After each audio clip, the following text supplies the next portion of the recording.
Welcome back, everybody, to Subverted Subversions, episode 24. I'm your host, Igor Letov, and bracing this communist snowstorm with me is my fellow comrade, Alexander Dugan. How's it going, man? Yo, what's up? We're starting a cult here. We're gonna take over the world as Ortho Bros. Really excited today to give us our Nazbol Manifesto. So That's right. We've become full-blown commies, actually, in the course of if in the course of the month that you last heard from us. yeah, you were wondering why And we were gone for a month. It's like we're Nazbols now. we defected to Russia, actually, and we've got a lot to say. Um, but most importantly, yes, even more important than me and Mr. Dugan over here, we we are joined by a very special guest. And let me just roll out the red carpet for this man. I'm going to attribute I'm going to attribute accomplishments to this man that may not actually line up with the name that I say afterwards. So you know what? If it sounds wrong to you, fuck it. So this man, this man has brought us such great short stories as oh god, the collapse of HMS Mariana from the Tales of the Unreal, Volume One, short story collection. And just this year, just recently, he has published, finally brought to us a collection of plays, Carbon Pages. Yes, please, please say hi to the people for us, Edward Lemonov, or however the fuck you say your name. Guys, it's me, Eduard Limonov. I've come back from the dead to come on to the great podcast of the alt-lit dissident sphere, Subverted Subversions. I'm so glad to be part of this excellent bit, this excellent intro. Thanks for having me on, guys. Yeah, if you guys didn't know, since I'm the only one left alive, I had to like conduct a seance or whatever to like talk to these guys. So they're all dead, but it's all cool, right? Yeah, we had to slaughter a goat to get some things arranged and put in order, but we're here. We're here, and thank you, Daniel, for for joining us today. It's For putting up with Daniel our Gavilovski, shitty. everybody. Thanks for Yeah, putting up with guys, our shitty skit. That was amazing. Yeah, thank you for having me again. And I just want to say I have this tradition where each podcast that I go on, I've composed a little poem just as my way of saying thanks to the hosts. So, and I have one here for you guys. So, would you mind if I read it? Is that okay? no, yeah, Go, go ahead. yeah. I was gonna say, where's my fucking poem? So I'm glad you're about to whip this out. Okay. Your videos are black like rainbow hematite. Your visuals the opal caves of volcanic rum. Your screen is dark like a tray of burnt bacon bites, unscrubbed for 30 years by sponge and soap scum. King Cringe and Jesse, your discussions are like sitting with Plato, mediated by Descartes. 18 plus, your takes are hotter than catalytic converters. This library pays no late fee. Eluded diversions, protruded perversions, makes one go on a hate spree. You're the prince of psyop when you conduct subverted subversions. Holy shit. Woo! That That's perfect. Love was it. fire. Yeah, you guys Yeah, like that? that was amazing. Yeah. Are you gonna collect all the poems you made for like the shows and put them into like a book and then compile it? Carbon Pages Addendum DLC. You know, King, I don't even have them saved on my computer anymore. The only way is for some fan of Daniel Gavilovski to go and compile each one individually. Okay. You hear that out there? All you Ghost fans need to need to step up and start compiling your shit. Okay. Yeah. But I mean, where do But yeah, where I do can I can post like the text of the poem, and like I can send it to you, and you can like if you want like post in a pinned comment or something like that, yeah, we so might. people can read it. You think it's more special if it's only for the real fans only? Cause like I see like my YouTube things and it'll be like, oh, they only listen for 5 seconds, and I'm like, oh, you're a fake fan, you know? Yeah. You're not a true fan. You're not a No, true believer if you listen for 5 seconds. Get out yeah. of here. Guys, you posted like a 4 hour or something like retrospective on Lit, and I just want to say watched that entire thing. I made sure to watch every second, you know, because I didn't want to miss any Lit history. It was a very thorough retrospective. Props to that guy. You're a Yeah. true soldier for sticking it through. Bro, for real. And yeah, shout out to I think his name was like X-Wing guy, if I'm not mistaken. Yeah. Like Yeah, I X don't guy, X bro, gay. I don't know how he knew everything about the scene, bro. It's crazy. Yeah, he'd been prepping that for his whole life, honestly. Like It that was was his big that was his moment, dude. he's gonna peak on subverted subversions. Man. Yep, he's gonna peak on a video that has like less than 200 views. Yeah. Listen, we all have that's our life though. That's our life too. Yeah, You- such is the way of the lit renaissance. yeah. But that you know that does silo into something. I know it's been talked about before, but like Daniel, if I'm not mistaken, you're the one that hosted the black party. Like, what the fuck happened, bro? Like from your point of view, I need to know what happened. The Black Party was like, okay, the Black Party. Okay, so let me rewind a little bit. Like, you guys know vaguely about the Mars review of books. Do you know about this? No. I don't think so. Okay, it's like a Red Scare Times Square adjacent magazine that was more active like a year or two ago. I think it's kind of defunct now. It's ran by Noah Cuman. This guy, he also wrote the book "Stop All the Clocks." Anyway, This it's not really yeah. important, but you know they hosted like this party in like New England, like this rich estate in New England called the White Party. Just like invited like like Anna and Dasha and all these like it girls and stuff, and the the shtick was that you had to dress in all white,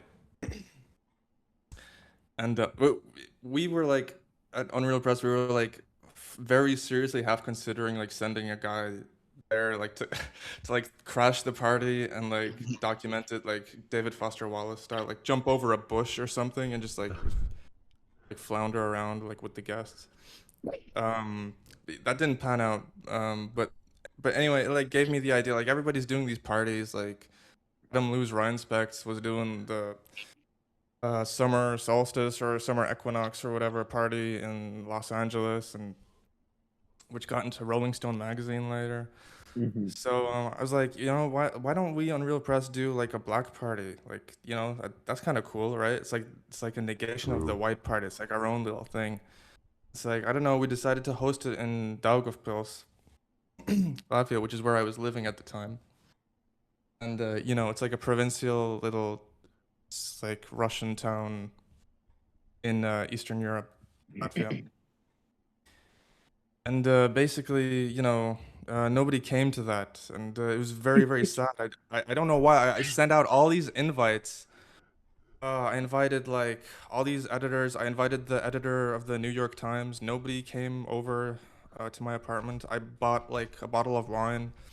Like we had like glasses and stuff, and we had like amenities and like all these things like like a bathroom and but People don't appreciate true genius these days, Daniel. They're all like fuck ups, you know. This is why nobody trusts the news anymore, because they don't like do real journalism and go to the black party. Oh, but after that whole thing happened, like a lot of people like told me like they would have actually gone. So like Oh, I'm thinking okay. of doing another one. So I don't know, like would you guys be interested in like going to a party? Like I don't know, like I don't know, I'll be there. Like I don't know, maybe we could like I don't know, maybe we could like have a drink and I don't know. I mean, you know, Yeah, man. Just not in Latvia. Yeah. we would have to figure out which arms we have to get across the border to take over our own city state, but it's possible. That was it. That was a joke, NSA. That was a joke. Just joking. We're not actually considering taking over Europe. That would be no, but like you do bring up a good point though. Like, what's up with all the parties? Like, it seems like no, like the scene isn't actually a writing about books. It's just an excuse to like throw parties. You know, like they could throw a party normally. They're like, oh, but my book's coming out, so now we have to throw a party, and they just want to hang out. Yeah, I Getting don't know. I think parties are good. I like parties. Like, conceptually, like theoretically, I like parties. So I don't really see a problem with parties. I, I mean, it's a chance for like these awful like incel writers to like meet some girls. So maybe it's not so bad. Yeah, Well, that's the whole point is that you get a gathering where girls show up and then take pictures of them at the event, and then that makes the scene grow by virtue of everyone seeing girls at a party. They go, oh shit, all right, there's some legitimacy to this.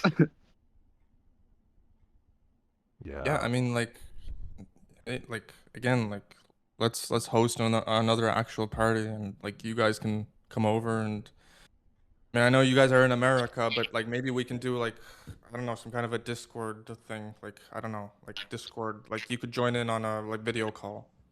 Yeah. Like Yes. yeah, I mean, what we're doing now, right? Our lives are pretty boring, but like what did you do last weekend? Now that summer's in its throes, did you go out with a girlfriend perhaps? What? What? Yeah. I just wanted to know, cuz you're such a handsome guy and, you got a nice Yeah, twink could you repeat body. the question?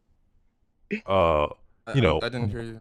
what did you do last weekend now that summer's in its throes? Did you go out with a girlfriend perhaps? Uh, I don't want to talk about that. What? You don't want to talk about last weekend? What, did you get into something exciting? No, I don't want to talk about that. Okay, touchy, touche. Whoa, whoa. We got a problem now, Daniel. Daniel, I think you need to tell us right now what you did Are last we, are we weekend. ending this And do you podcast have a early? girl? Guys, it's just not an interesting topic of conversation. I'm not like dodging it because like I'm hiding something. It's just not interesting. Okay, so let's move on. Alright, We talk yeah. about my book, Carbon Pages. So I'm here to promote my book, Carbon Pages: 3 Plays by Daniel Gavilovski. So I'm actually like, this is available for like $25 on Amazon. But like, I'm actually in the process with the guys of releasing a paperback. Should maybe, depending on how long this takes to upload, it should maybe already be up. I'm just, like tweaking the cover, cause like that's like I like really getting the cover just right. It has to be a little different for the paperback. It's gonna be a little smaller.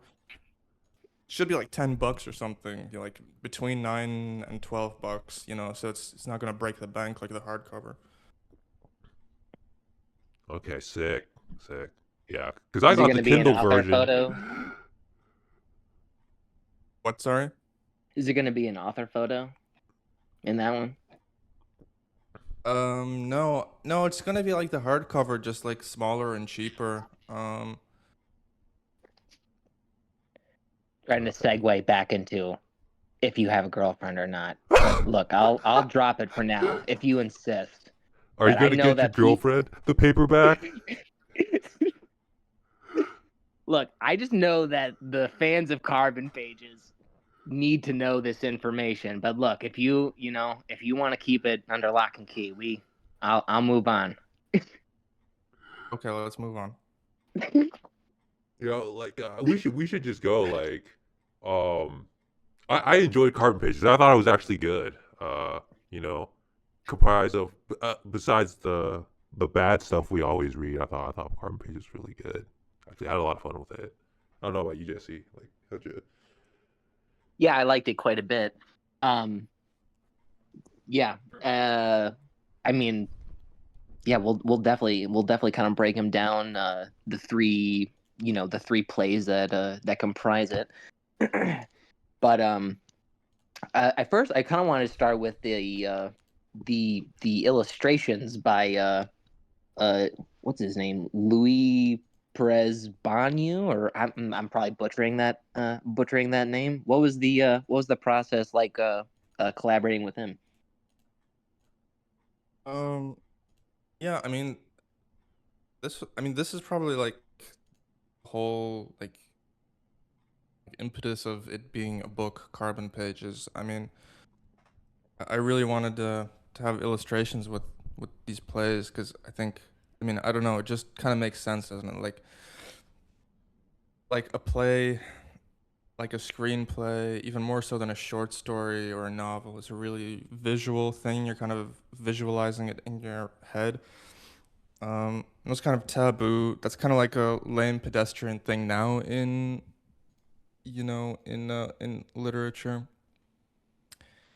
But I don't know. I just thought it would be really keynote to have these illustrations with with the dialogue, and it's kind of like you're watching a little play happen on your pages.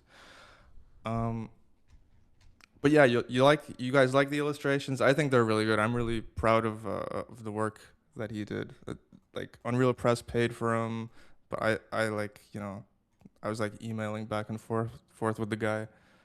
I basically found him because I wanted like um, Ralph Steadman-esque illustrations. I'm a big fan of the Fear and Loathing illustrations, inkings, and like kind of found this guy on Instagram because he does kind of these pastiches of that. Originally, I was going to work with Ralph Steadman, but I think he's like 90, he's like 89 years old, and I was in talks with him for a while, but he's a flaky guy, and um, I think he took issue with some of the content of the book, like namely the depiction of sex workers. Like he's a massive supporter of sex workers, especially like unhoused sex workers. So cognito hazard was a bit shocking to him, I think. Well, So I Ralph thought, Steadman actually read your book? Yeah, well, he definitely read like cognito hazard, yeah. So, but I think politically he didn't agree with it. Although it's not a wait, political book, it's quite I just think it's entertaining, it's like a horror thing. oh, It's what really was, just you fun. said he supported sex workers, so was he like appalled at like the violence against them, or did I hear that wrong? No, I think like every other week he goes out and basically like gives money and like in exchange for like services that they provide and that kind of stuff. I don't know the details, but yeah, like he's just a big supporter of them. Okay, Yeah, but he, funny enough, I was reading Fear and Loathing right before this. So it was just like a strange like continuation of that sort of like aesthetic or something. Yeah, yeah, definitely, definitely. I didn't want it to be, realistic. I wanted it to have some style about it. I think true. it turned out really well. No, but actually, to answer an earlier question, going back to it, I think the art's great, bro. Like, it's actually really crazy, and it's. I feel like it fits each story that you put in perfectly, even though the three stories are all so different. I think the artist captures like the feeling that you want in each story. Um, you know, even though a lot of like, I guess right wing people who like representational art would be like, oh, these are like just shitty chicken scratch drawings. They're actually quite evocative and good. I think. Um, with the whores and all the everything else. So Yeah, and it's a bit of a unifying element. Like you said, the stories are so disparate, but like the illustrations are the thing that connects them, and then the other thing that connects all the stories is that I don't know if I've talked about this, but like they all feature carbon pages, like aka like self-published samizdat. I don't think I really go into this in the preface, but like that's kind of like one of the like jokes, like one of the shticks of naming the book Carbon Pages is that each play has somebody self-publishing. Did you guys notice that? No, because No, I I'm a didn't Luddite. notice that. Go ahead, Jesse. I didn't notice that like that carryover in across the stories. I just made a note of that that's kind of like where the title had come from. But I mean, now that you mention it, it's like, yeah, it's definitely clear. Yeah, I mean, Yeah, bro, like I was just gonna say, they- we are not like book club from hell. Like I watched your podcast room where he like found out all your secrets. Like we're retards, bro. Like this is like an in joke of like 3 like Carbon Pages. Like I didn't even know that was a thing. I eat McDonald's, bro. Like what are you talking about? yeah, but you read the book, like you read the preface of the book that like Carbon Pages is a reference to samizdat, right? Like like you read that.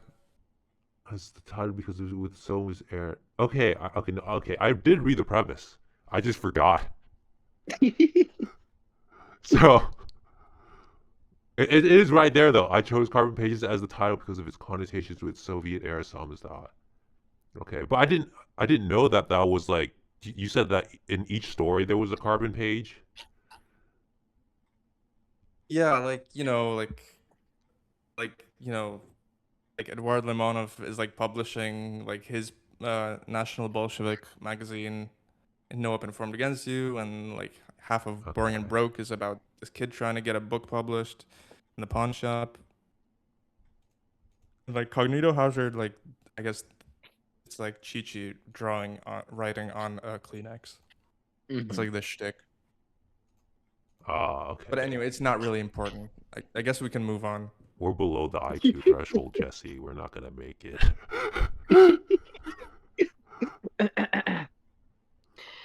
Well, yeah, and well, Cognito Hazard in particular, you said was also inspired by I'm probably gonna mispronounce this, but Grand Gunwall Place.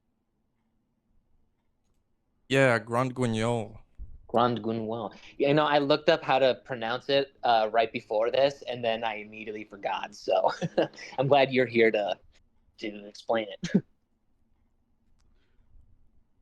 Yeah, Grand Guignol is just a type of theater that was, popular in like late 1800s, like 1890s, 1910s, like up until the 1940s, like World War II, in Paris. It was just so okay. So why was I interested in that?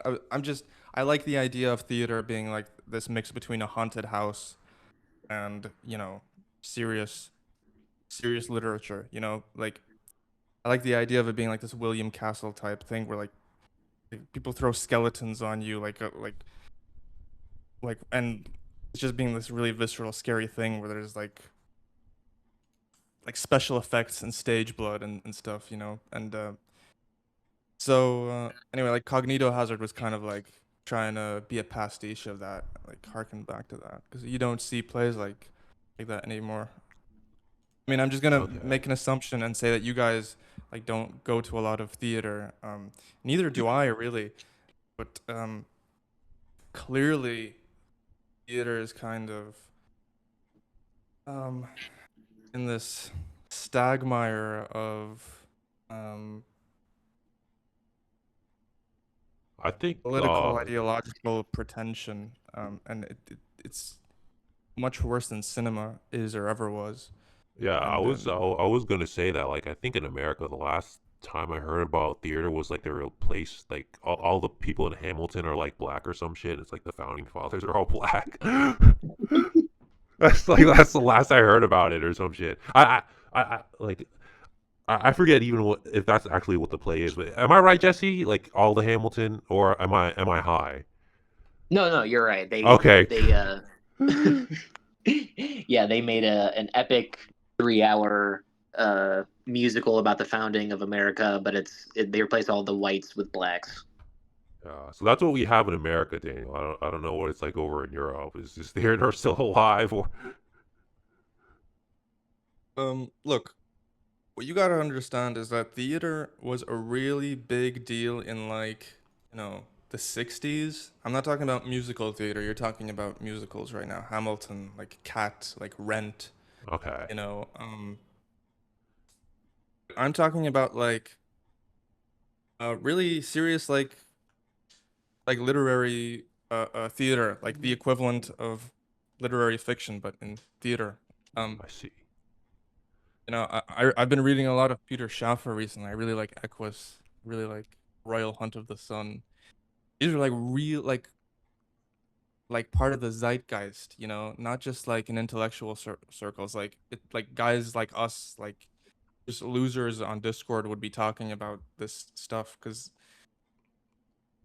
I mean it was edgy, and so my point is that we can like totally bring this back.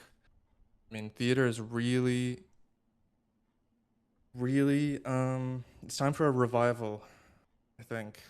And not just on the page, but like really people going like butts in seats.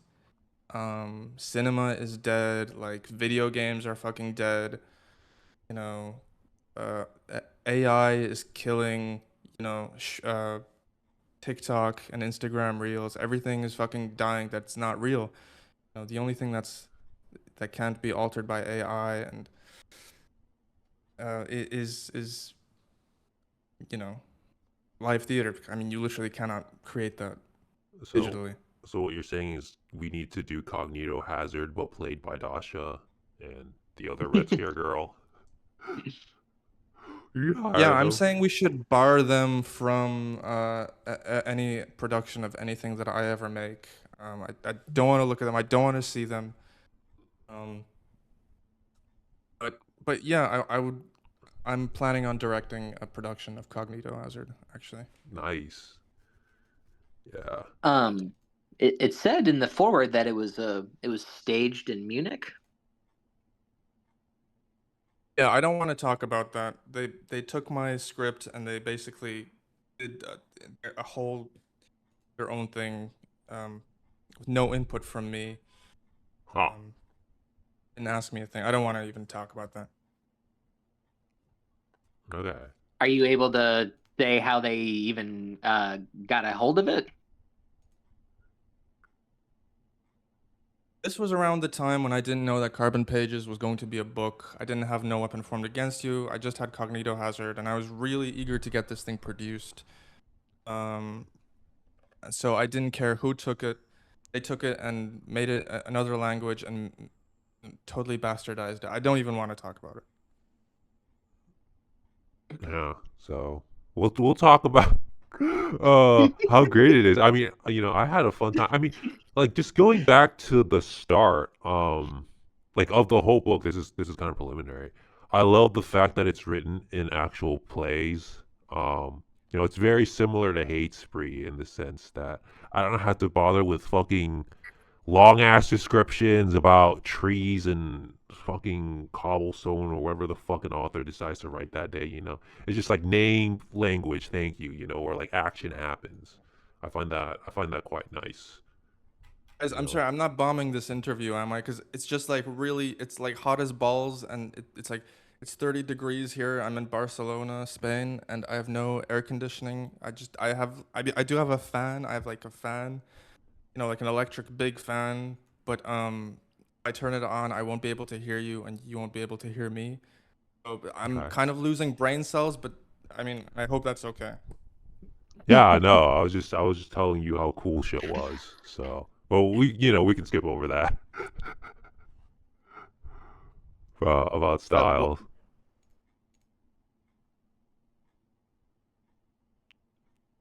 Hello?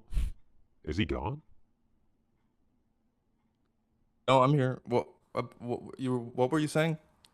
I was just saying your stuff was cool, and I liked how it's written in a play format. It makes details like easily to compress. So that people don't have to read long descriptions and stuff like that.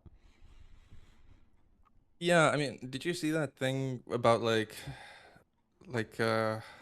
talk girls only read the dialogue in books?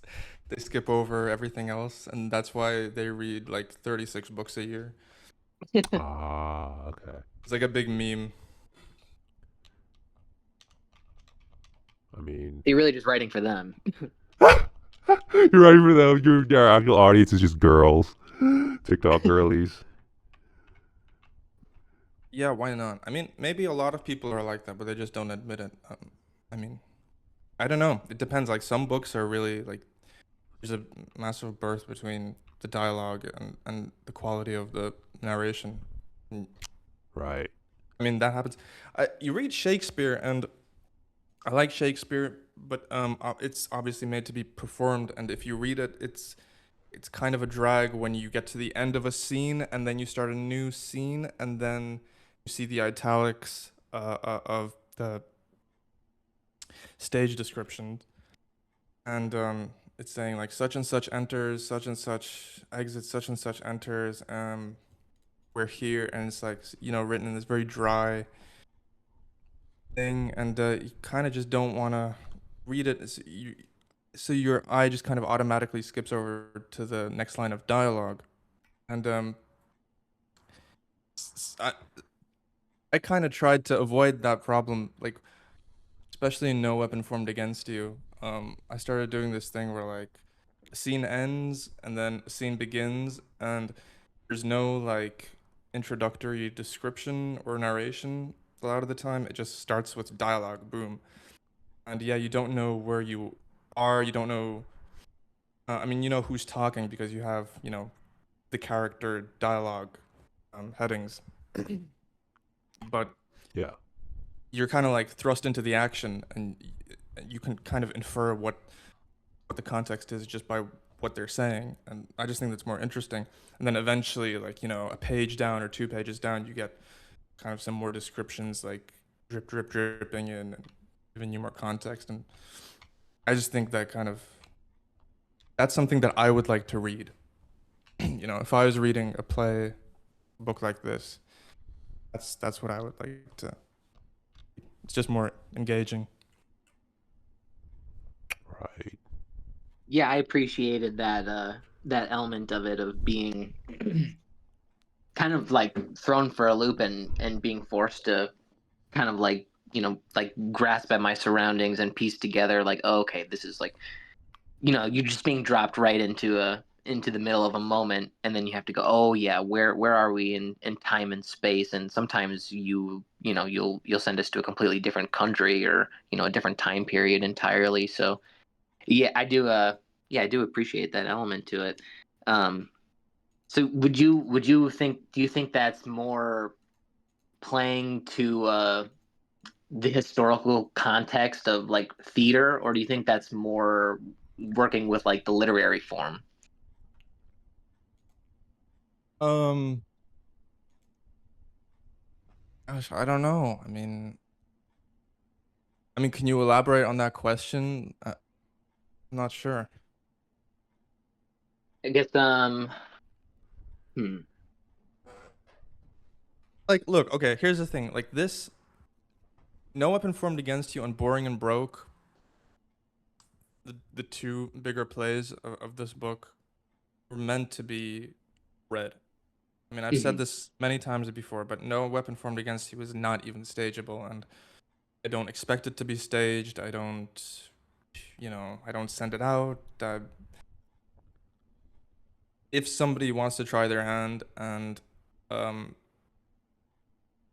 and modify, let's say, the script to make it stageable, I'm actually not against that. You know, Essentially, I'm quite precious about what I write, staying the way I write. But No Open Formed Against You is just really this kind of thing where there's so much physical action and um interiority that it's you would have to alter it for it to make sense. Well, you would People all butts in seats on a stage. theoretically what you would need is truckloads of money because like as you said, like uh, it's not that I don't think it's necessarily impossible. You would just need a truckload of money with all like the sets and stuff that you would have to pay. Because like yeah, you take things everywhere, you know. So Yeah, a truckload of money, or a contract with HBO or something to make this a mini yeah, series. One of exactly. those. Unreal Press HBO. Let's. Where's the fucking contract? You know. Yeah, I thought it was very cinematic, um, as opposed to the other two, which you could tell were kind of playing to a more of a theatrical sort of stagey angle. Um, yeah, it was very visual, and I could see the whole thing in my head very well. Um, but it also, to say that it's like just a movie also kind of discredits, like just how literary of an experience it can be, because the way you describe certain things is really just meant purely for the reader, and it would get lost in translation if it became anything else. Yeah, I mean, this was inspired by a lot of things. No weapon formed against you. I mean, there's a lot of like if I had to do a mood board, like thank you to such and such, like thing, I would there would be a lot of things I would have to give credit for. Because I know you're a movie buff, so I don't know, like maybe we can talk about like some movies, like I don't know if you're Yeah. aware of Jesse. I know you're a movie buff. King Cringe maybe less so, but maybe I don't No, know. I don't watch movies. I was gonna say like yeah, discuss the movies that inspired.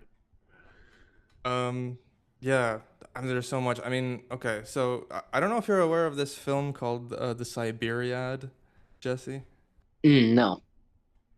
It's this 1979 picture Soviet film by Andrei Konchalovsky, who actually went on to emigrate to the U.S. and direct Tango and Cash. Oh, wow. Um, but yeah, basically, it's like this. Um, it's an epic that takes place over the course of like 60 years in a single Siberian village, like from 1890, like pre Bolshevik times, revolutionary times, Tsarist times, all the way through the revolution and through Stalin to the 60s and 70s, the Great Stagnation in the Soviet Union, and it's just awesome. I mean, it's so awesome. It's like this 4-hour epic. It almost won. I think the Palme d'Or. It lost to Apocalypse Now, I believe. Mm. Um, Came out the same year. But yeah, it's one of my favorite films. I just like the scope of it. Um, I just like how big it is. I mean, it's a generational thing, but also kind of how like it's narrow focus. Like it literally hones in on a single village and like these two families that are feuding in this village, like these fucking potato farmers, and how they rise up through the ranks over the course of this tense time of change, civilizational overhaul. And so I was kind of trying to do that, I guess, although at the beginning when I started writing this play it was much smaller. I mean, it really bloomed into something that's way bigger, and I kind of regret not taking another 2 or 3 or 4 years and like rewriting this from scratch and just making it even bigger. But that's another story. Bro. Um, but Just a lot of things like Igor Letov becoming a bureaucrat. The third act is like kind of ripped straight from the Siberiad, where like one of the villagers becomes this batty Soviet bureaucrat who tries to drain this bog called the Devil's Bog near this village that has like this religious mystical significance to everyone, and everybody who goes in there dies. Turns out it's like it's it, it's poisonous basically. But um I was even considering titling this play The Siberiad Continued, I mean, that's how serious the influence was, because it's it the film ends in around the same time when my play begins, during that same epoch. So if you like take my play as a direct sequel to that film, it's kind of like this like 120-year duology, like this slice of uh, the Russian ethnos, like the Russian civilization, spanning like 3 or 4 revolutions. So, but yeah, that's like one of the big film influences, I would say. I recommend it. I recommend the film. Yeah, that sounds amazing. Yeah, I do want to say something that you mentioned was that it's so interesting that you want to take like you were like, oh, I wanted to make it even bigger and write it from scratch and take 2 to 4 years, when I think due to the like the I guess contentization of like the internet, where people are just like, oh, you gotta post daily, you gotta like get your numbers up. It's interesting that you want to take the opposite approach, and you want to take longer to create and produce works of art. You gotta understand that this play, No Weapon Formed Against You, is like the biggest, best thing that I've ever done, like in my life, full Yeah. stop. And when you do something like that, you always have the impulse to go the extra mile and make it bigger and make it better. And if I did do that, then I would probably be saying, I wish I could do it even bigger and even better. And at some point, you have to kind of stop. And I think I stopped at a good place, because, I mean, Jesus, this thing, it was meant to be like a 90-page, it was meant to be like 1/3 bigger than Cognito Hazard, to put it Yeah. into perspective. And it turns out to be like 3 times bigger than Cognito Hazard. It's like, it's kind of almost obscene. I mean, in the context of the book, it's like it's just this fat chunk of the book is just this one play. But I mean, the reason it became so long is you just can't write this kind of story and make it, 5,000 words or whatever. It just doesn't Oh. work, just because of the scope of it. It is your. I think it is your. I mean, I haven't. I've just read 3 plays. I've just read Carbon Pages, right?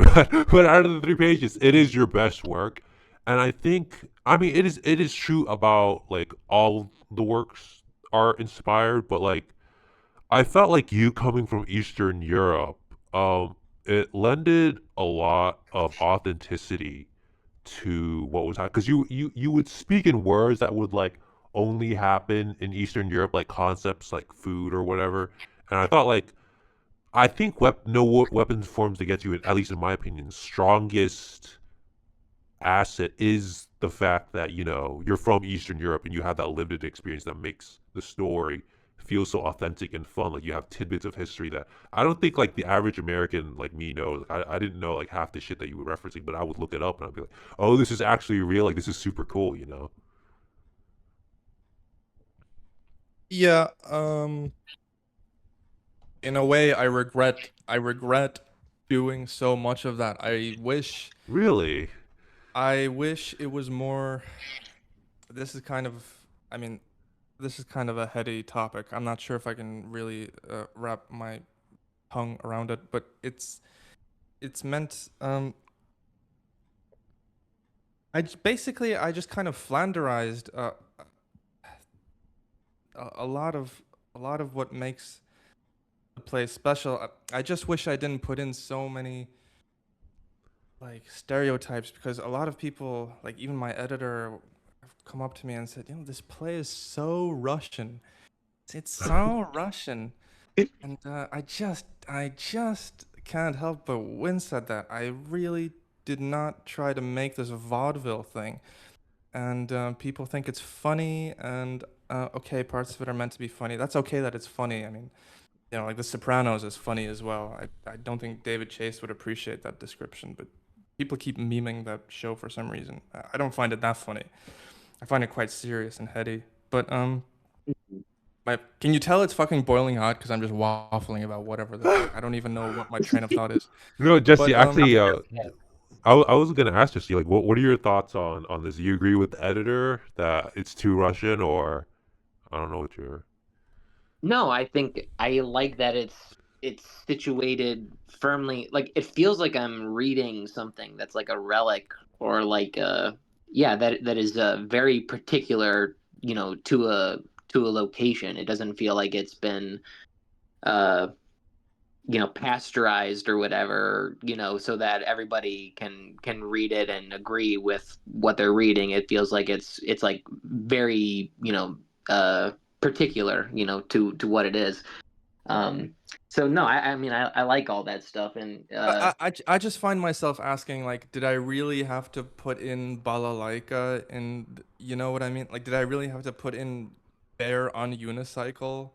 Did I have to put in like people drinking vodka? Like, no, I did not have to do that. I think And you do though, like I because a mean, lot. Yeah, go on. Russians do drink vodka. That doesn't come from nowhere. Like, okay, right, like like the balalaika is Russian, and Russian people would bring that up in a casual conversation. But my favorite parts of the play are when, I kind of take this weird, I kind of take the path less traveled and make it a little weird, like, and put things in this thing that you would never otherwise see in a quote unquote Russian play, like stuff with like the Middle East, this and this stuff with Alu, this demon from ancient Arabia, or um yeah, like this entire like Eastern motif that goes through it, or like how the entire first act is like sunny. It's like really that first third takes place during a summer with Right. like kids running around, like asphalt baking, like blue skies, and I just I really liked writing that because you don't see it, and I guess you don't think about it when you think about Russia. But yeah, like Moscow does get really warm in the summer, and there are playgrounds and people drink like sweet sugary drinks, and that's always been the case. So yeah. Yeah, I understand. Like as an artist, like you don't want to be like defined by like I guess stereotypes or like things that I guess to you are like commonplace, but like one thing that I think is that when you said you don't need to put vodka or you don't need to put things, it's I feel like art a lot of times is defined by a person's excesses, and like you could consider it a mistake, but I think these excesses or tendencies to like overdo something, they actually make the work more unique and not like as generic. Like I don't know, like if they were just drinking beer or something, you would just like move along, Like these things make a person stop and pause on the subjects, but that's just how I see it. yeah, I think it gives it its character. Well, I'm glad that people seem to like it. I mean, Yeah, that's fuck what your makes me editor, happy. bro. I don't even like who's No, no, no, Miles. no, Fuck. no. I love my editor. I don't even know We have a why I good use that friend. example because like multiple people have like said that, and it's No, I get it. I get it. my I'm just editor making a actually joke. has I a. love Rhyme. I love Miles. Whoever edited, I love you guys. It was definitely not fucking Miles. Are you kidding me? It was Rhyme. Has a great aesthetic consciousness. He has a great conceptual consciousness. Mm, He articulates exactly what I'm feeling about the play. I mean, he's really he's got the juice. Hold on, guys. I'm gonna fill my bottle with water. Okay, hold on to whatever your next question is. I'll be right back in 2 minutes. Okay. yeah. You want to hit him with a stunner when we come back, Jesse? Yeah, I think I need to ask him about the infinite growth model of the economy, Yeah. which, is predicated on abstractions like the stock market and printing money rather than the reality of people's lives is sustainable. Yeah. You never really struck me as an economics guy, but I'm really glad you got into it. Me too. I'm glad I'm glad I studied up on my retard economics right before this call. Yeah. Uh, is it really that hot over in Spain, you think? Or I mean, probably, right? Okay, yeah. I'm back. Hey, man. Daniel, not to derail our convo too much, but do you have any thoughts on the infinite growth model? What? The infinite growth model. It's like predicated on things like the stock market and printing money and stuff. Do you have any thoughts on that? Guys, no, I don't have any thoughts on that. Like, can we just keep it to like the topic at hand? Like, I feel like you were gonna ask me some good questions beforehand, before that. Bro, Sorry. I feel like, dude, Awesome. no, I just gotta say, I feel like authors these days, they're not well-rounded enough, you know? They just stay in their little hidey holes and like, oh, I gotta write, like, bro, can't we, like, talk about something interesting, you know? Like, people are dying out here, you know? Like, I can't afford gas. I can barely afford my fucking Wendy's. And like, oh, now I gotta talk about, you know, like, plays and shit or whatever, you know? It's fucking gay nonsense. But, yeah.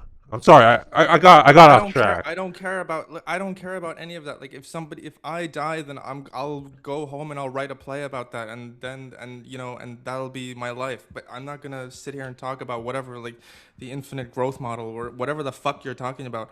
So could we just please keep it to actually interesting topics related to my book? Bro, you just hate All right. people, bro. You hate kids who die. I'm just, Jesse. Yeah, take it. Sorry. Okay. Look, look. We can move on. We can move on. I just want to know, like, are you fucking with me? Like, you really don't care about economics? No, I don't care about economics. Jesus, All right, all right. why are you asking me this? Look, dude, I just thought, like having written something, like this profound would have something interesting to say, about, the infinite growth model and its sustainability. But if not, we can just bury that, for another day, for another person. That's okay. We can just move on, I guess. Yeah, let's move on, I guess. What is this fucking home economics class? What the fuck? Where were we in the story? We were talking about no weapon formed against you, right? Yeah, I love it. I love it. It's a great story. Uh, um, yeah, I'd like to say that, uh, well, the Siberia influence, without even having seen it, seems apparent because you kind of brought up kind of casually something that I was going to mention, which is that, despite it, being very grand in scope and perspective, there, and even like metaphysical context and stuff, it really is just about three friends and kind of like tracing the history of them, like trying to, to radicalize the world together through their own ideals, and then them, breaking apart, and going their separate ways, and however Yeah, tragic it may go down or whatever. But it's really just about these three guys.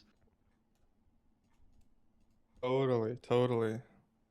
Yeah, that's what I was going for, you know. I mean, it's a character thing. It's a character story. Yeah, man. I mean, uh, I, s- gosh, I mean, once you spend so long writing these characters, it's kind of like they become your children or something. Like, I probably have seen more interviews with these three guys and have read more of their writings than anyone. Certainly true with Limonov. I mean, I don't. Maybe there's like some like 50-year-olds like in Russia that have read more Limonov's books, but um, is that what like drew you to write this story in the first place? Like, because I know Alexander Dugin because he's like in politics and stuff like that. But like Edward like Limonov was like, was it you trying to like, well, I don't know if it's exactly, but like the formation of the Nazbol party, was that like what drove the impetus and like finding like the background behind that? Was it like, because I found it extremely interesting. I didn't even know Alexander Dugin founded the Nazbol party. I was like, whoa, this is crazy sick.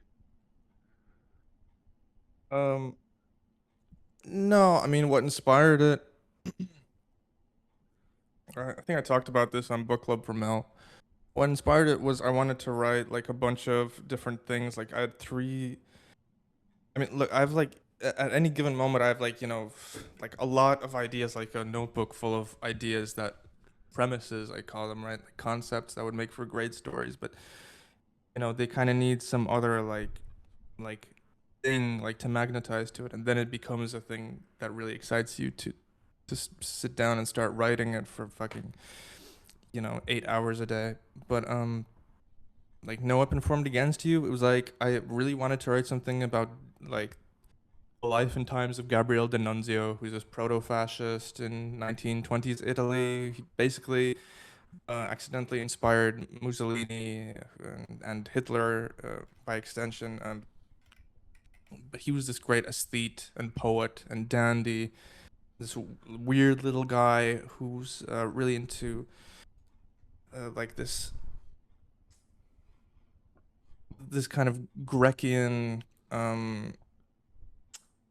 Hellenistic character who wasn't a very good writer, but he made his life into a work of art. So I wanted to write something about that guy, like or inspired by that guy, and I also wanted to write this Doomer Flaneur story, which I'm sure Jesse is very familiar with, being on Lit. I mean, there was a time when everybody on Lit, that's all they were writing is these fucking solipsistic, narcissistic things where such and such is walking, at night on a street, running, it's Yeah. an internal monologue. Okay, so I wanted to kind of elevate that genre. So these two things, and probably like 15 other like little crumbs, like the Siberia thing I was talking about, kind of materialized one day to give me this story. I mean, I basically thought of this entire story in like 1 or 2 days, but really it was probably like 3 hours or something. I was sitting somewhere, and so then I wrote it. Yeah. I forget the question. I'm sorry. Does that answer the No, question? no, that answer. You're like explaining your inspirations and stuff like that. It's really cool. Like, yeah, as I said, like Jesse said, it was like a character piece, and it makes me think though, like, are all fascists just created by like artist nerds? Like Hitler was an artist nerd, and then this Mussolini guy was inspired by an artist nerd. You Yeah, know? no. I really don't consider Hitler and Mussolini as like even in the same category as Nunzio. I mean, Okay. um, what I wanted to convey with this play is basically aesthetic catastrophe. Okay, aesthetic catastrophe. It's it happens again and again in history when you have this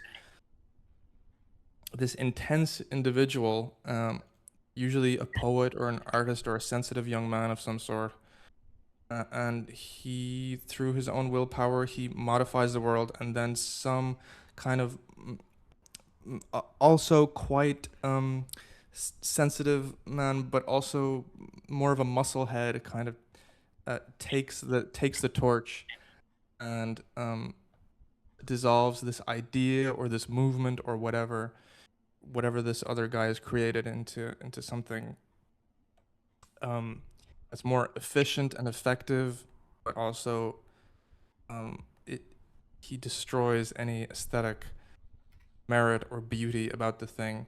It happened with D'Annunzio and Mussolini. It happened with Lenin and Stalin. It happened with Limonov and Putin. Um, so that's. I wish I could describe that better, but it's hot as balls. I'm sorry, I'm not making excuses, but No, yeah, energy just gets harnessed. Yeah. How much liberty did you take, I guess, like fictively with the characters? I mean, it seems like you were obviously drawing on a lot of like real, historical moments or whatever, but um did you feel like you had enough like kind of stake in them as characters where you could write for them without, like needing historical context or.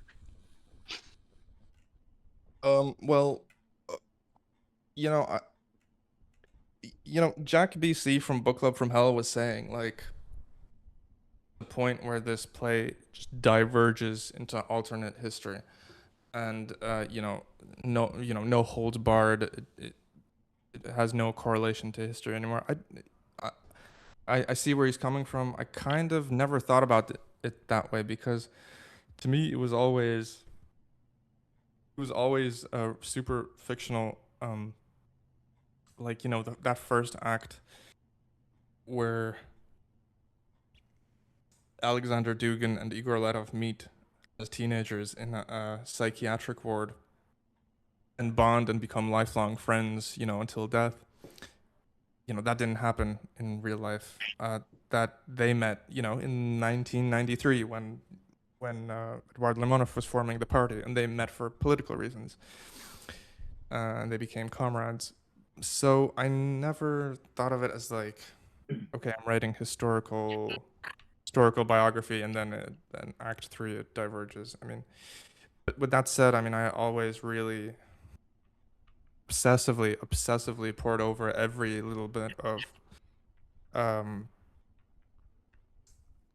of material of like nonfiction biography that there exists on these three men. I mean, like I was saying, like obviously there's stuff that they've written, but there's also interviews, in Russian, interviews in English. I mean, these guys like taken together, they're like the most documented men in Russian history, essentially, because just short of it, because they're such uh, public figures and so prolific, and like I owe a lot to Black Wind, White Snow, which is like an American nonfiction book like about the rise of Russian nationalism. I owe a lot to the book Limonov by Emmanuel Carrera, which is kind of like one of like the cornerstones of like the research for this play.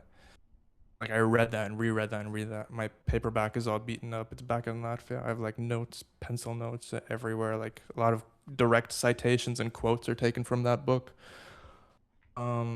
Like my political biography by Limonov. Like there's tons of stuff. So I was really obsessive about the research, but only so I could create this kind of reality that was kind of truthful but not accurate necessarily, truthful to their kind of innate characters. You know what I mean?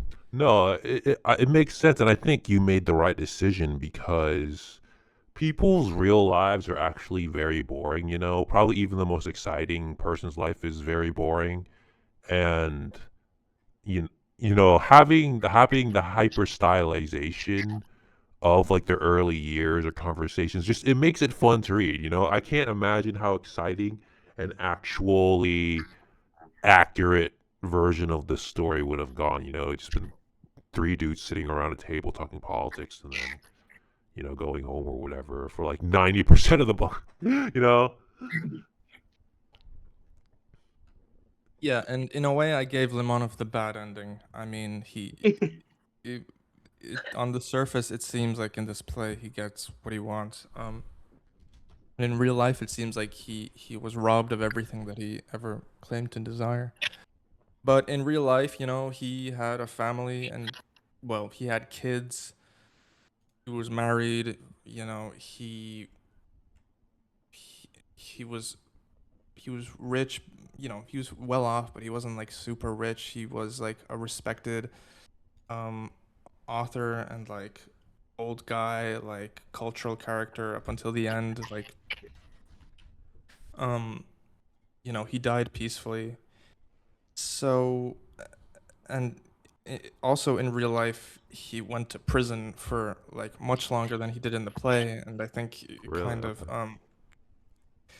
yeah. So in real life, he was arrested on the border of Kazakhstan.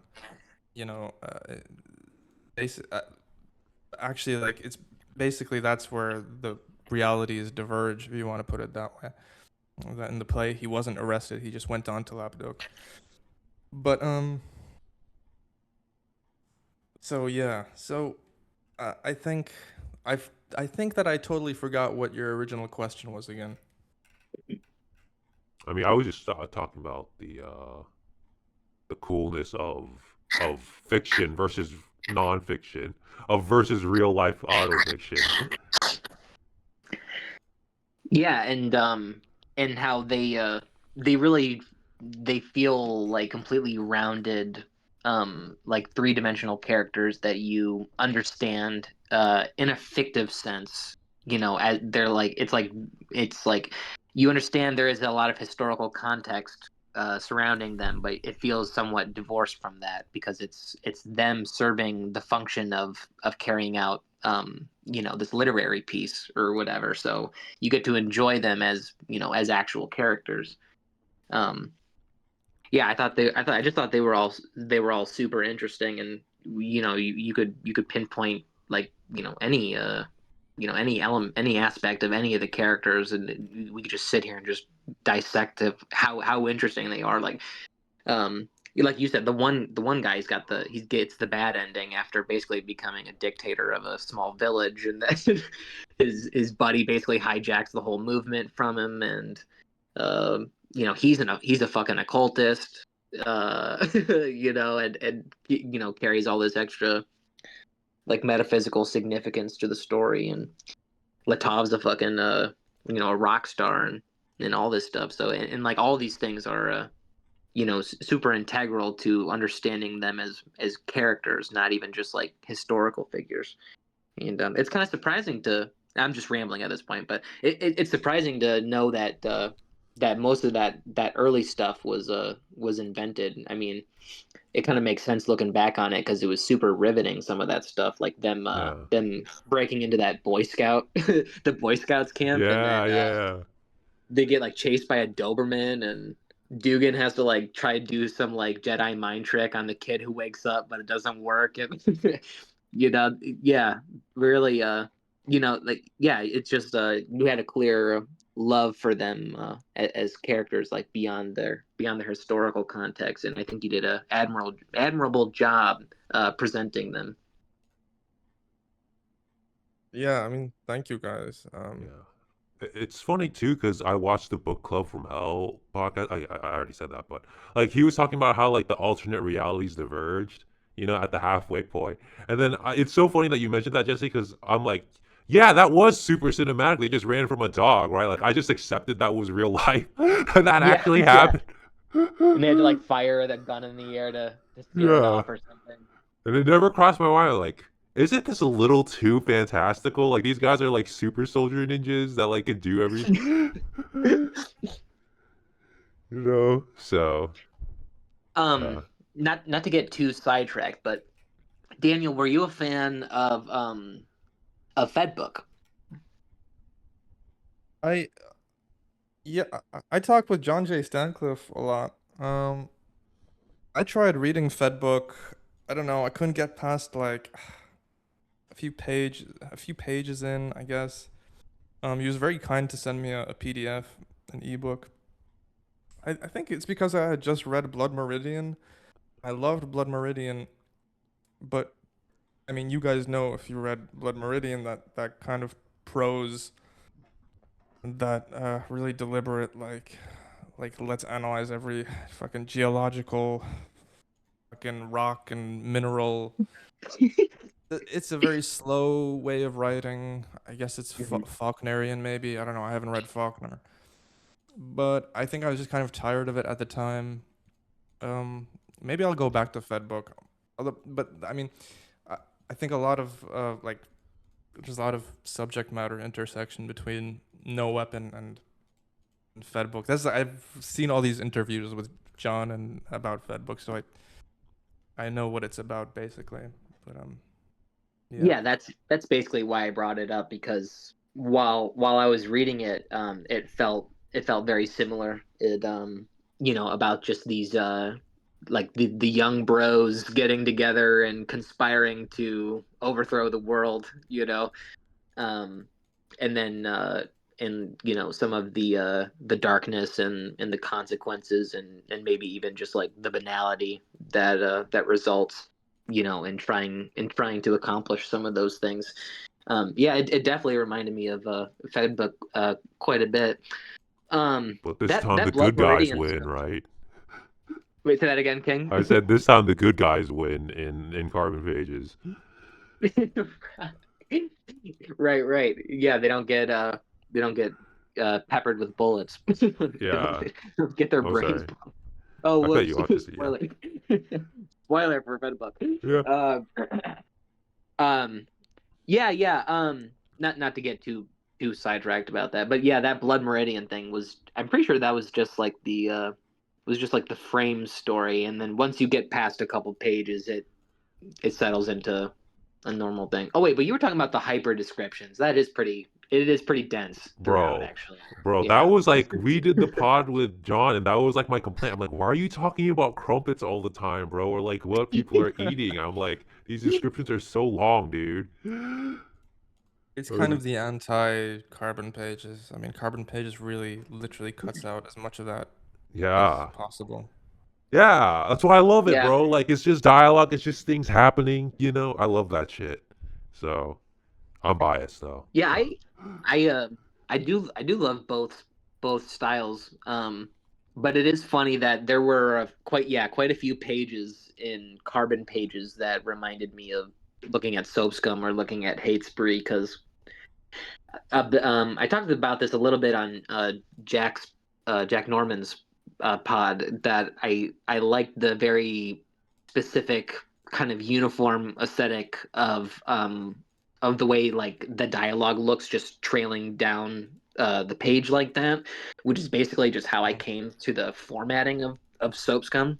So yeah, I do really appreciate the like the no. the the use of empty space and You and the directness of it too. But I'm also an autistic what sucker for big denseness too. So what this really means is you're actually more open-minded than both me and Daniel, Jesse. We're just like yeah, I guess dopamine so. retards. You know, we're just like children playing with blocks. Like, I need my dialogue now. And Jesse's like, listen, bro, you need to actually have descriptions when writing. I'm really yeah. No. Everything I say, just chop it up with a grain of salt as that art hoe, that art fag said it. So We need just more me rambling. artifacts, bro. Um, man, yeah. Could you see this as a movie? No weapon formed against you.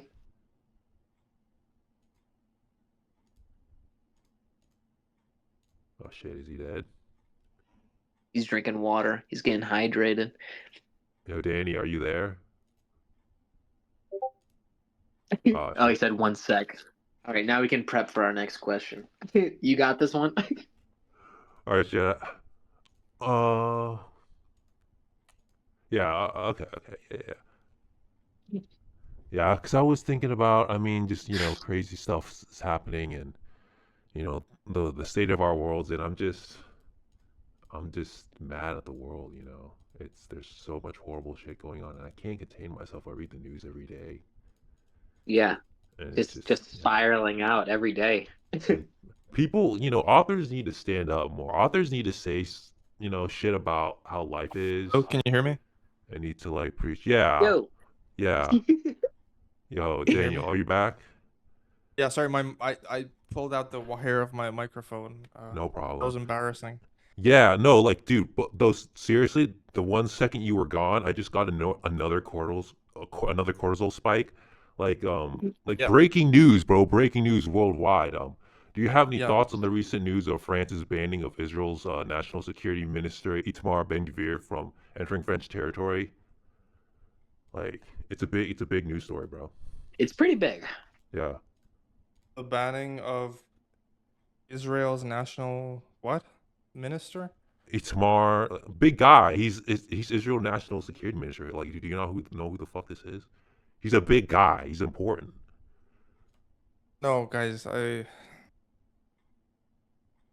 I really don't want to talk about like Israel It makes my head hurt. I just You're saying you have no opinions on this? Like none? No opinions on Israel whatsoever, bro. Like, maybe I do, maybe I don't, but that's none of your business. Okay, it's none of your business if I want to talk about Israel or the banning of Ben Bajabu or whatever the fuck. Please just get to carbon pages. like how do I know like Unreal Press isn't funded by Peter Thiel, bro? Like now I'm starting to wonder, like, oh, does Unreal Press have grant money from Peter Thiel? It seems like we're avoiding a pretty big issue, Yeah, I'm a that's like little yeah. suspicious here. Like I don't even know. Like I don't even know. I don't care. Okay, how about we talk about cognito hazard? Okay. I'm just saying, like, one day, like, oh, I'm in Slovakia, or now I'm in Spain or no, whatever. no, It's just I'm like, shutting your butt down. alright, I'm shutting your butt down. you're Jewish, okay? You're Jewish. Just say you're Jewish. Just say I'm Jewish. Okay, that's cool. All right. I'm not Jewish. I'm shutting your butt down.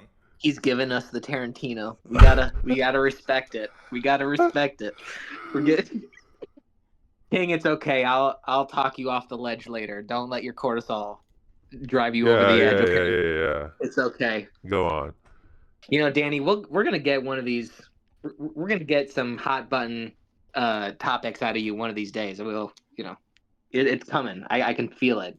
We're gonna crack you open like a nut. This is the Israel show. How about you stick to the fucking topic at hand, okay? Continue. Next question. Did you know that one of us is actually funded by fucking Teal? Yeah. Was it? That was you, me? right? Yeah, I think it was. Bro, you can't blow my cover like this, bro. I'm trying to be. Oh yeah, was it? Who was it? I think it was me. I was trying to be incognito hazard, if you will. Yeah, if you will. Yeah. Yeah. It pays for my stipend. I get like a lot of cool shit that Peter Thiel gives me, so it's really nice. It does come with like rape fuckings, but it's Teal Network. What can you gonna say? It's you know, low key, I may have inspired scene bucks, but that's just me, So Are you guys gonna have anyway. Cairo Totally Smith true. on the show? What?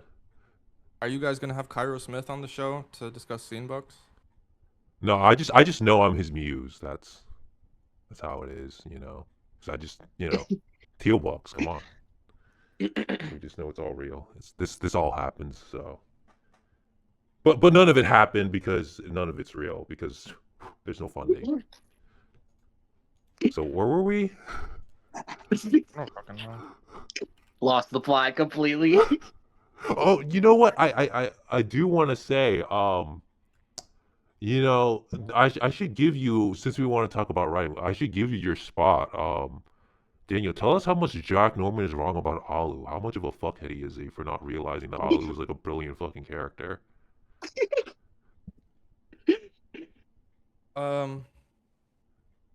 Yeah, well, you guys haven't brought up Alu either, so maybe I you was guys just don't know No, what the fuck you're yeah. talking about. We're trying to make Jack Norman look bad so we look good, okay? I can't believe I had to explain. We went through this on the notes before the show. Okay, we're supposed to look good. Jack Norman's supposed to look bad, okay? Because we're cooler. I saw his worst boyfriend article. It got like more hits than like any video we've ever made. Oh, fuck. It was our revenge after he boosted us with a video that's bigger than anything. Yeah, Anything I like to believe I have talent. Like I have to get carried by Jack Norman. I'm not jealous at all. You It's guys actually know our there was fight this moment. like I don't know if you guys read that article by worst boyfriend ever that like some like autistic girl like flew him out to Japan like to have sex with him and just because she read his articles and she like paid him like $5,000 or whatever and he ran off like on the first night. He just like ran away and went to go clubbing with like some guys he knows in Tokyo or whatever. That same girl like was messaging me way before, and I just forgot to give her my PayPal. Oh shit! Really? That's hype. Yeah, she read the article where I was grave robbing in Nuremberg. She was really infatuated, and I just forgot. I literally just forgot to send her my PayPal. I guess she moved on. Dude, Assad is Could have been you. everywhere, bro. They got these Jewish honeypot girls everywhere, and they're so fucking hot. I don't know what to do. That's how we lose you. We lose Yeah. you to a. A Jewish honeypot. Assad agent. He got sloppy toppy and he never came back. The show ends. You Yeah, know? the show's over in the first. Oh my god. Yeah. Okay. So let's talk about Alu. Let's talk about uh you know let's talk about 6,000 years of rain. Let's talk about Jack Norman. let's let's talk about occult significance. Yeah, so where did Alu come from? Alu came from. Where did Alu came from?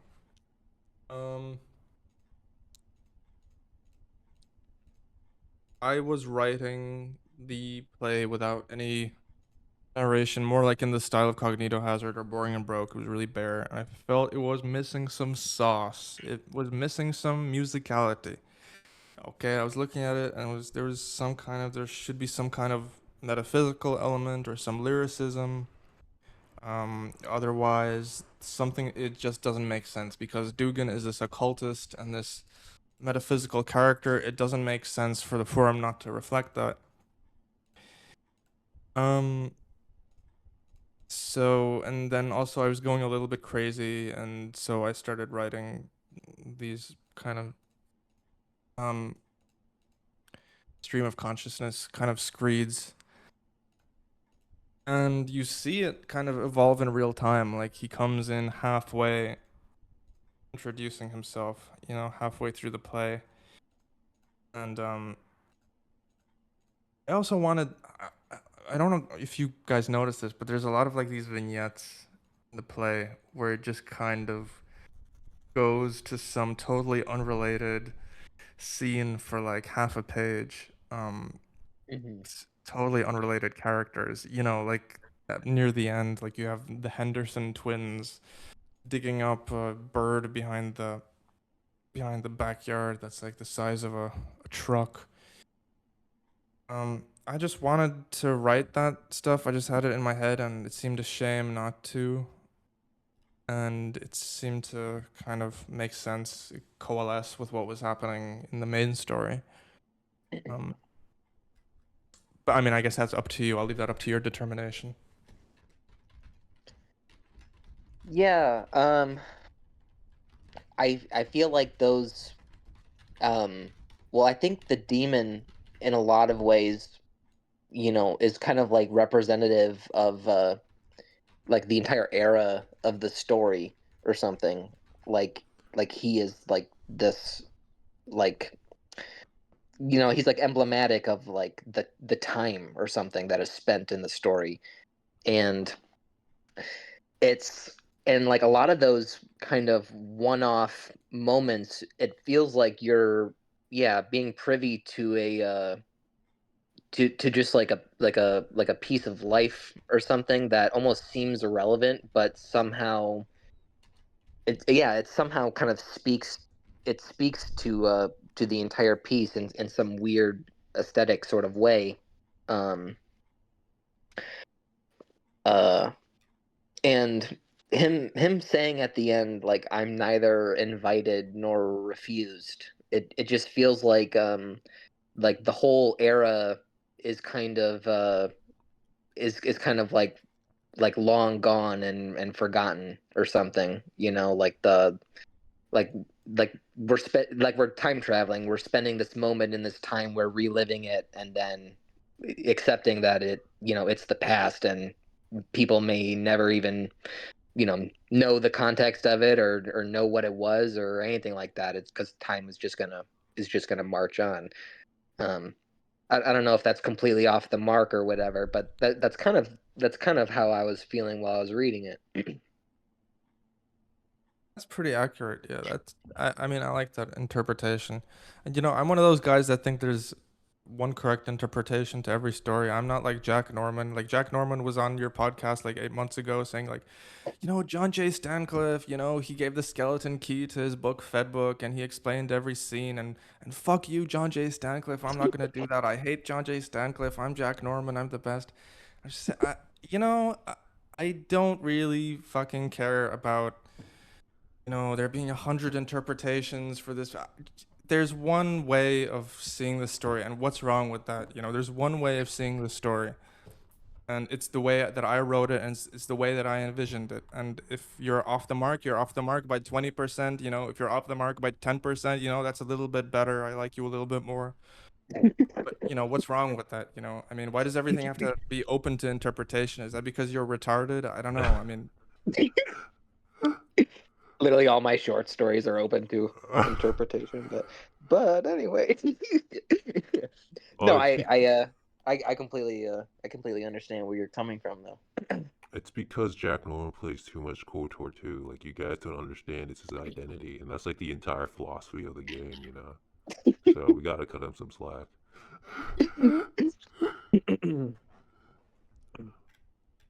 But So, that was real. Your response, was that played up a little bit? which like just now. No.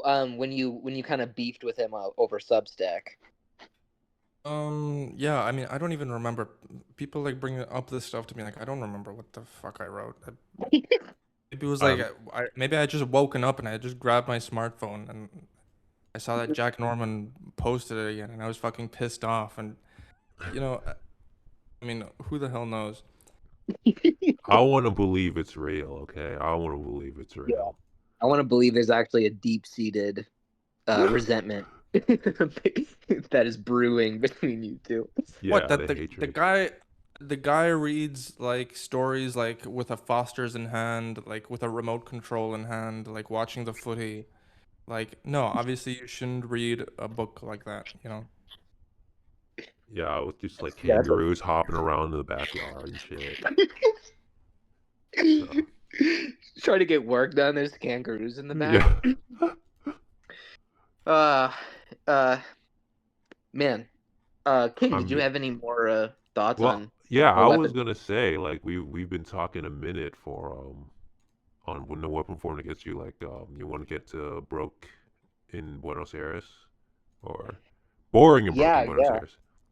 Yeah. And yeah, so Because I think it segues perfectly. You were talking about skeleton keys. I have this burning question. Um, I think I wrote in my notes that there's this first binder that gets dropped, and the notes aren't. It's not the manuscript, so I have to know what was in that binder, the first binder that dropped, and why was that the waitress or waiter so mad, like giving it to them?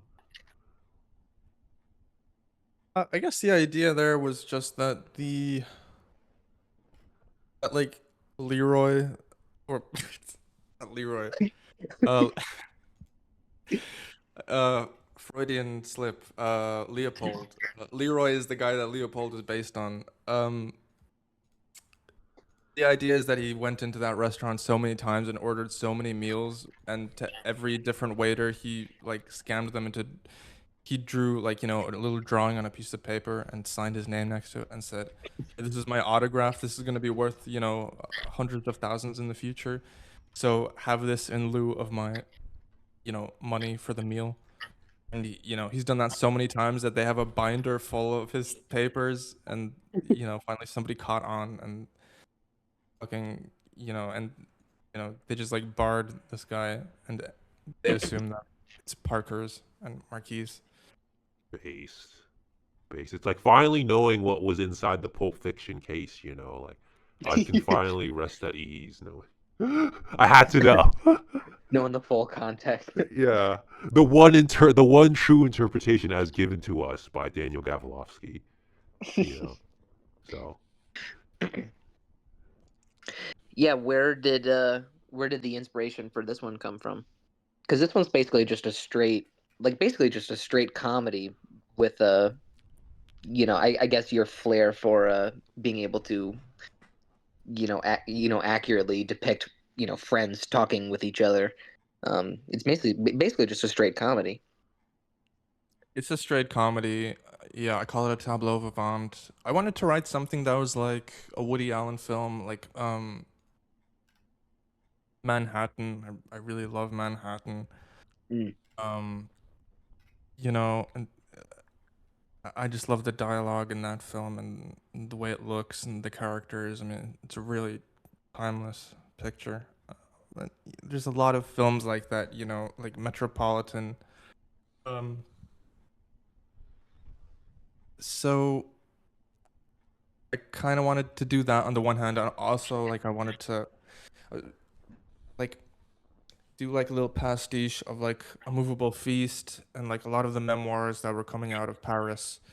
Um, that were about Paris of the 1920s and a little bit about Paris of the 1930s after the Wall Street crash. Like A Movable Feast. Like there's this great memoir by Jimmy Charters, who was a bartender in Paris. It's like not very well known.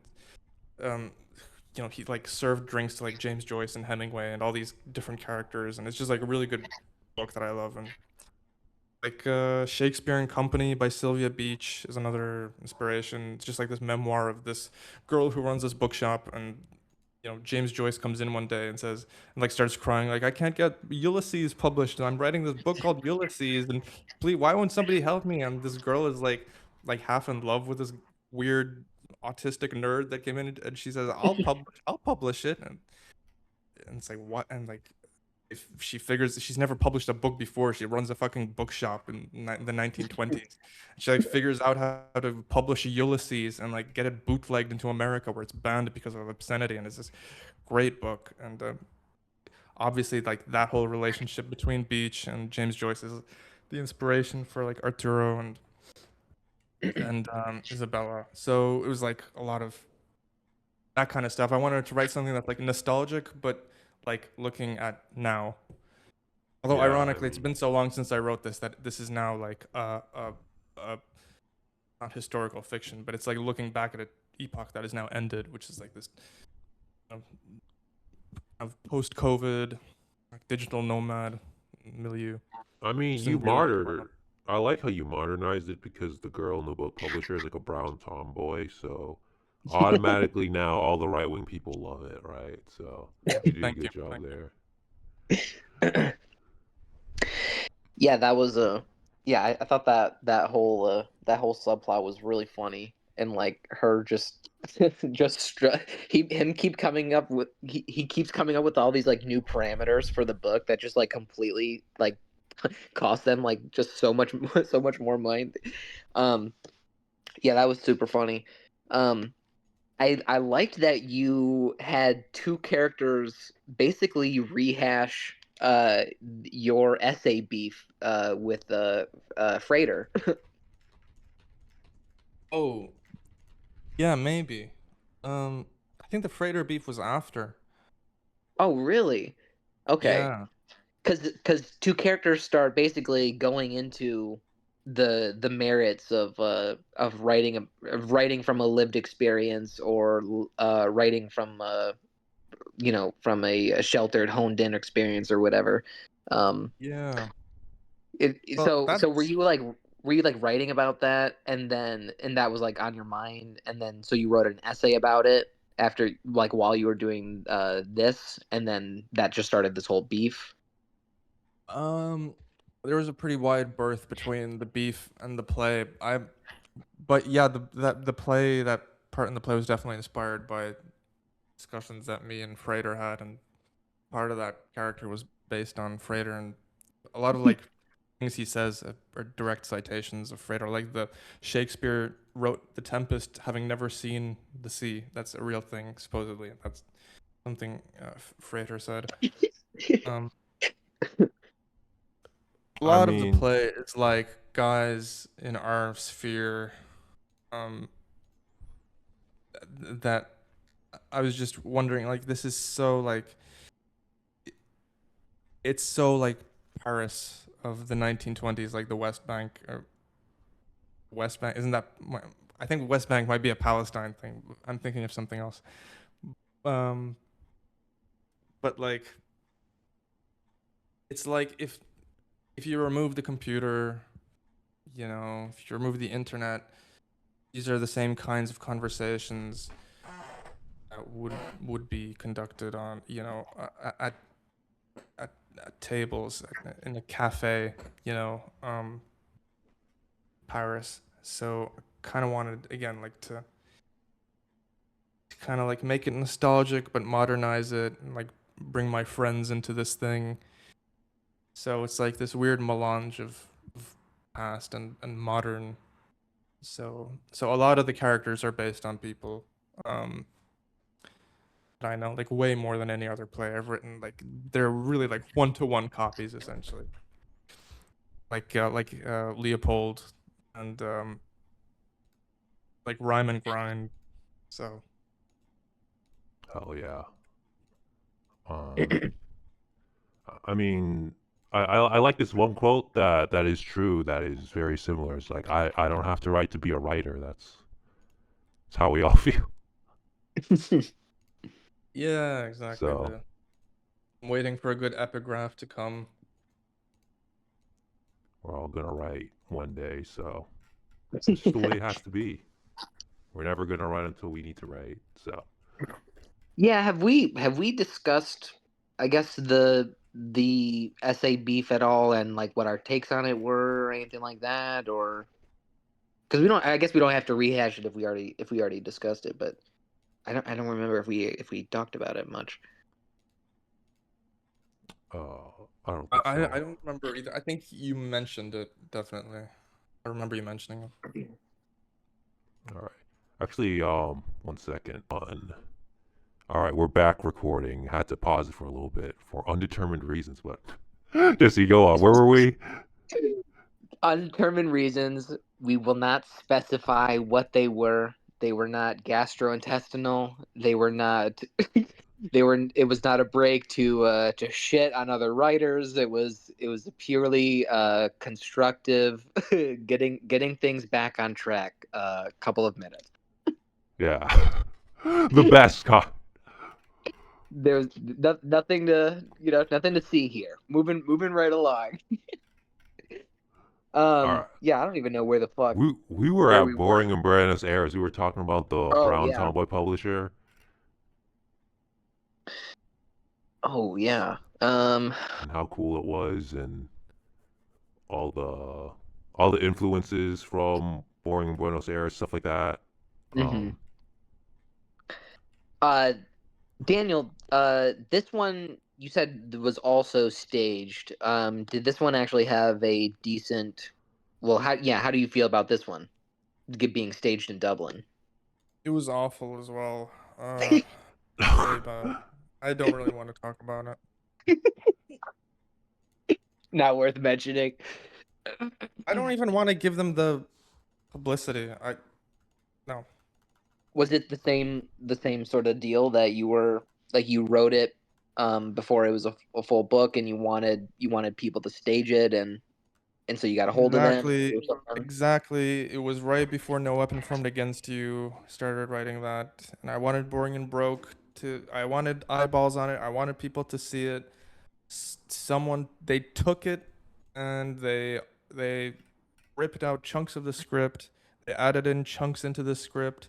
They altered my words, and I don't like it. I don't like it at all. I want to talk about it.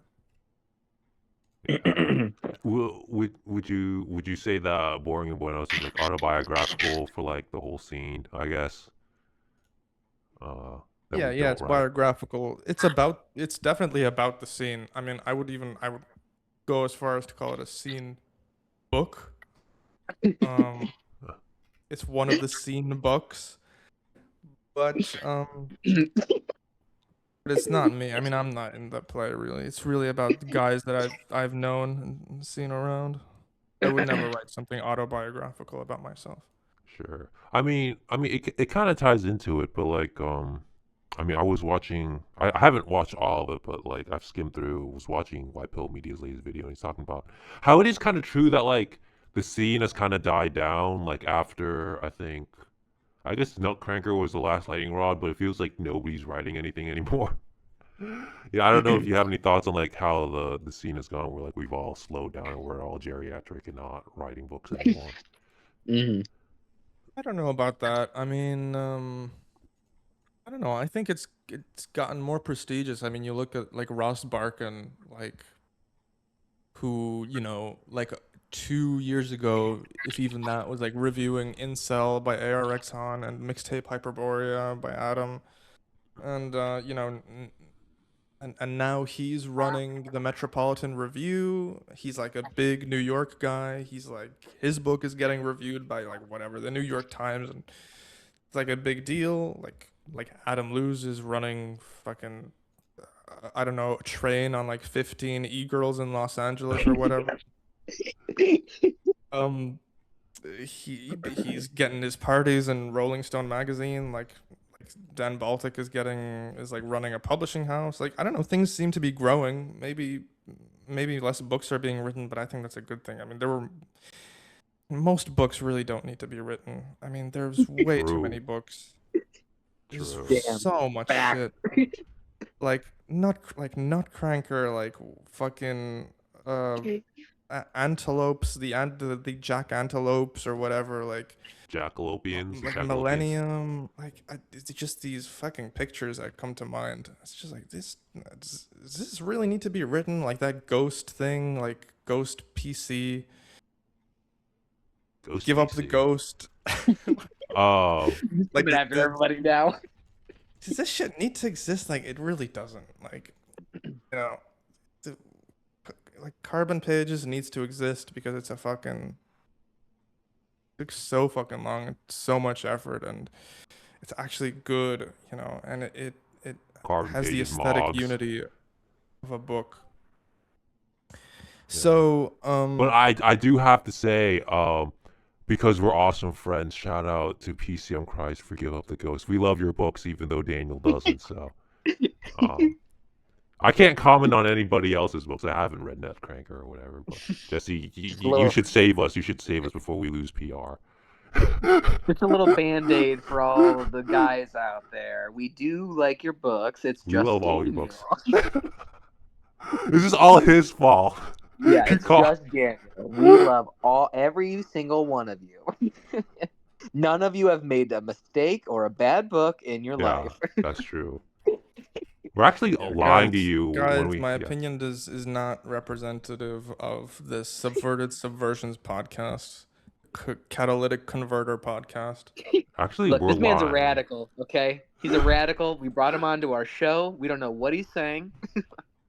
Actually, we're lying though. Every time we bring an author on, we tell them we like their books and we hate them, and then when we hate their books, we say we like them. So it's actually been the exact That's opposite true. of how it's actually been. You That's guys right. just I like on one episode you were like, yeah, we talked about The Prince of Sidon by Miles McNaughton. I was like, yeah, we told him I said I really liked it, but it's actually fucking trash. He fucking trashed his book right the moment he left. bro, like I I gave him could. like a 1-star review. I'm sorry, bro. Like I like. Cause it was just like I wanted to be nice in the moment, I'm like, I guess I could say Fine. I liked it, But then I thought about it over. I'm like, I should just be straight up next, And that's like, yeah, when we did Lewis Woolston, I was like, well, This is the real King Cringe. There's another fucking moron. Jesus Christ. I mean, it's hard to believe that he's still writing. I mean, he's so bad. I remember we shared an issue of Lamp magazine. Holy fuck. I think the tent. My first play was shared an issue with something he wrote about like some sailor going to a prostitute, for the first time to lose his virginity. So, I mean, on so many levels, so lame, so poorly written, so unrealistic, even though clearly it's autobiographical. How about you write a fucking story about, fucking cleaning bacon grease in a KFC kitchen, you fucking moron? I would just like to state I love Lewis Wilson, and I enjoyed the effort you put into your book. So that's all I have to say about that. Our most boomer episode, Yeah, having Lewis on and bro, we FaceTiming us while we we just while we were in the darkness. we just said we weren't gonna trash authors, and now like 10 minutes in, we're like, oh, but actually, We can't let Daniel open the floodgates for us to just start trashing everybody. yeah, just I'll Oh totally God. erase all of this. No, I won't. This is all staying up. So, no, but really, I do like Lewis Wilson and PS PC and Crisis Yeah, on no, the I do Horizon. too, and I Yeah, actually like that piece that you were that you didn't like, but I do but think it's funny, and I encourage you all to speak freely and yeah, to shit on everybody and to start in drama if you feel the need to. yeah, Daniel, you gotta be able to say what you feel, So I respect Yeah, that. that's why you're here I mean, we to gave we gave shit on Omar people. we gave Omar like 4 hours to just like rag on people. So it And then was after the episode was over, we gave him another 3 hours to yeah, rag yeah. on people So it was dope. because we care. Yeah. Well, we just want people to be real, It's just, and that's like why I'm trying to like not be so nice, but I'm trying to be nice while I'm being nice. It's like you have to be real, You just you can't be fake. It is what it is. So Some of these people really need to give up. I mean, there's no reason to drag this out. it's true. I don't know.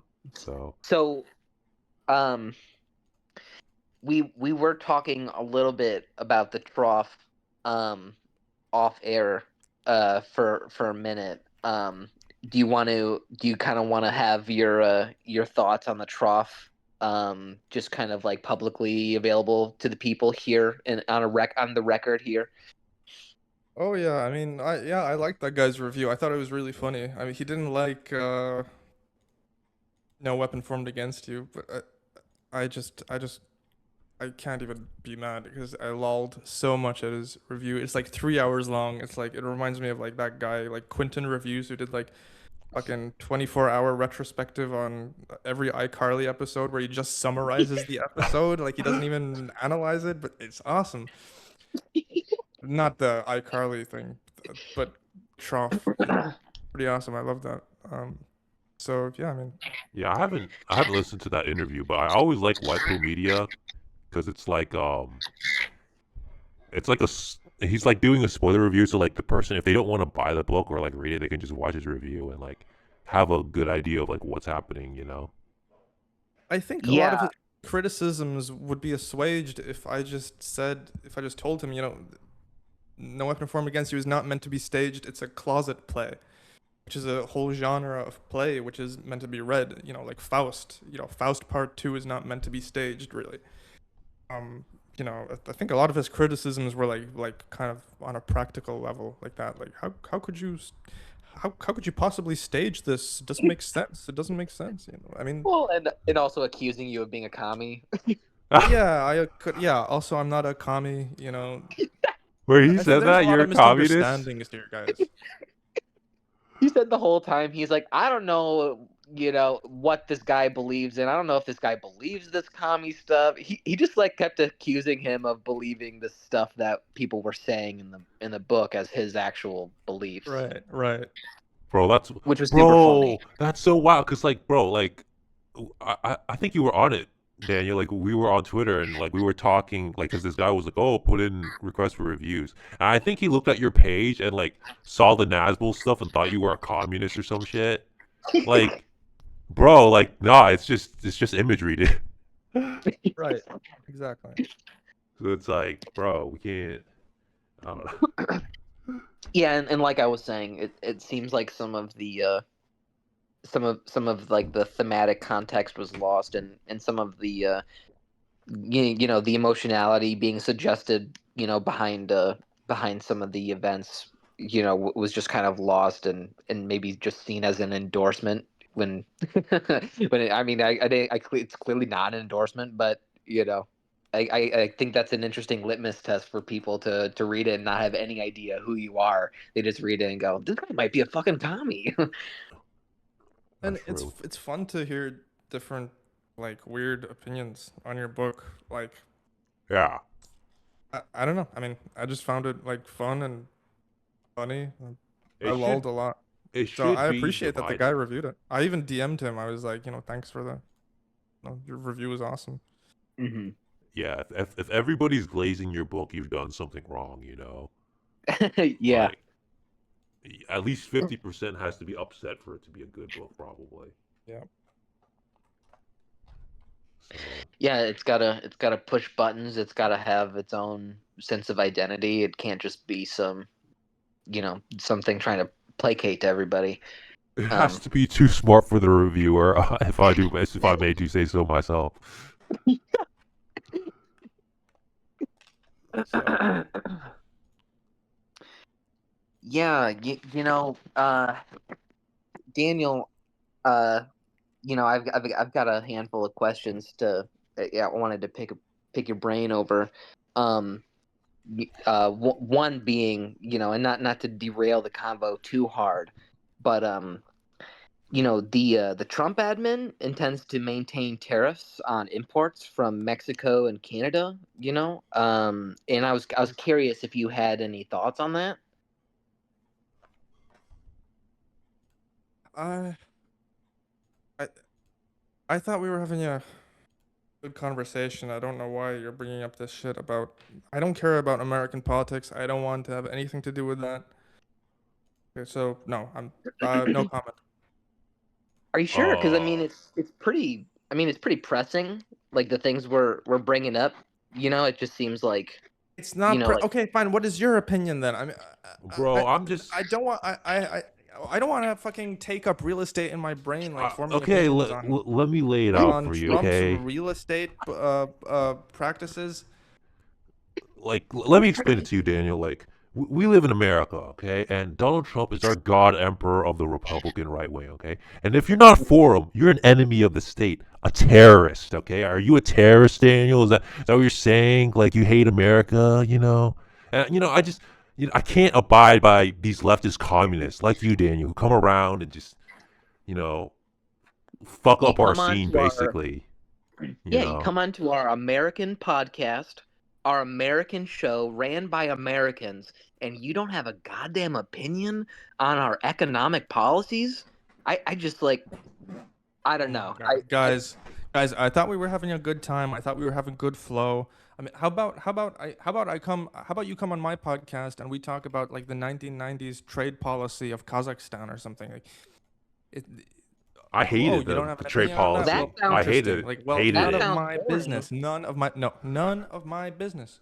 That sounds boring because it's not American. Our stuff is cool because it True. is American and is worth talking about. True.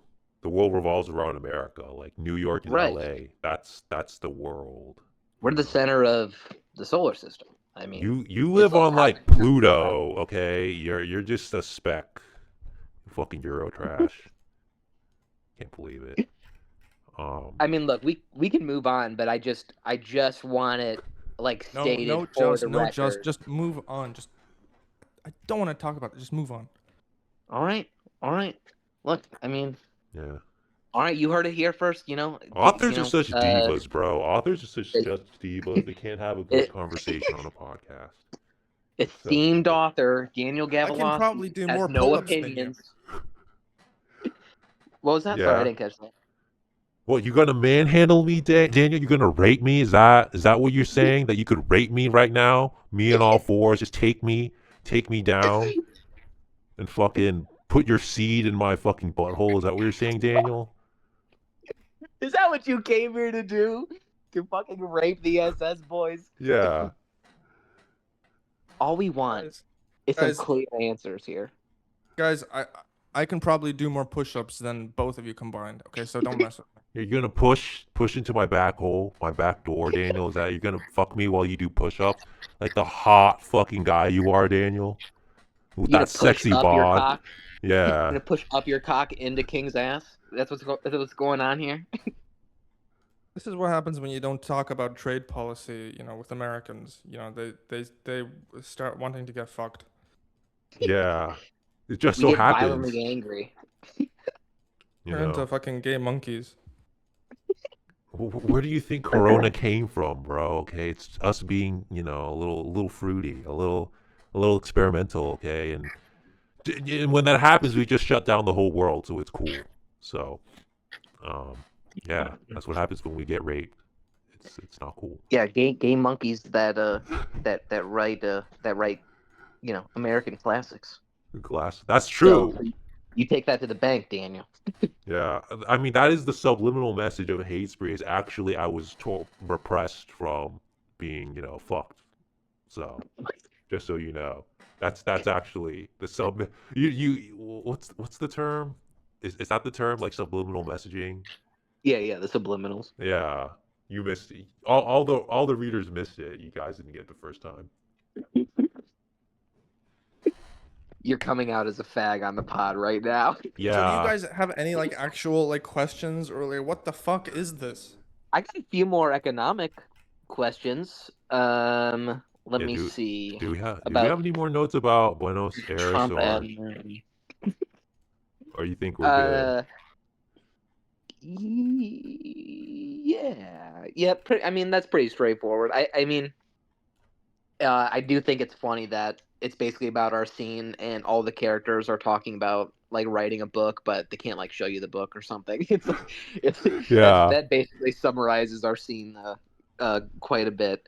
Um, yeah, I thought it was very funny, and again, one of the common attributes that yeah that kind of links all three of these is this um and obviously because of the formatting of it being a play, but it's just this natural back and forth between people that actually know each other. It doesn't seem like stiff in that sort of way. It seems like this is like how people would interact and talk to each other, and it can be like heightened in a somewhat literary way at times. But I think you really capture the flow and strangeness of natural conversations at times. Um, yeah, which is what makes a lot of these so compelling. Is just like feeling like you're really with these three-dimensional people just talking with each other and they know each other. Um, let's see.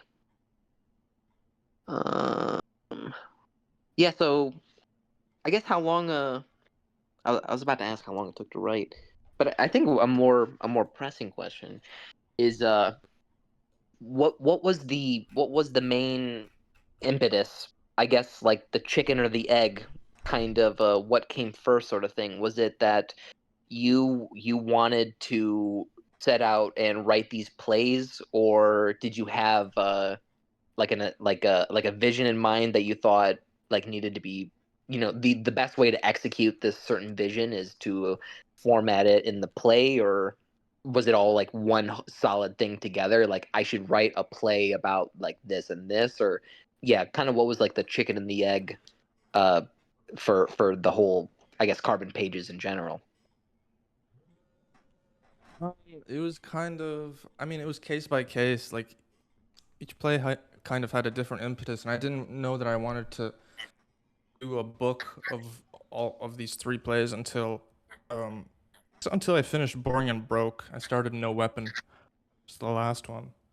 But like the first, like the way Cognito Hazard was written was a bit weird. Like basically, I grew up in this Irish village called Clonlara, County Clare. It's like near this Ardnacrusha, near the Ardnacrusha Dam. If you know anything about Irish history, that like a hydroelectric dam that used to power like half the country. Like we lived really near that. There was this. It was like a really poor area. It was like a council estate, which is essentially the European version of like the project. Yeah, so like I lived with all these like scumbags, I guess you could say.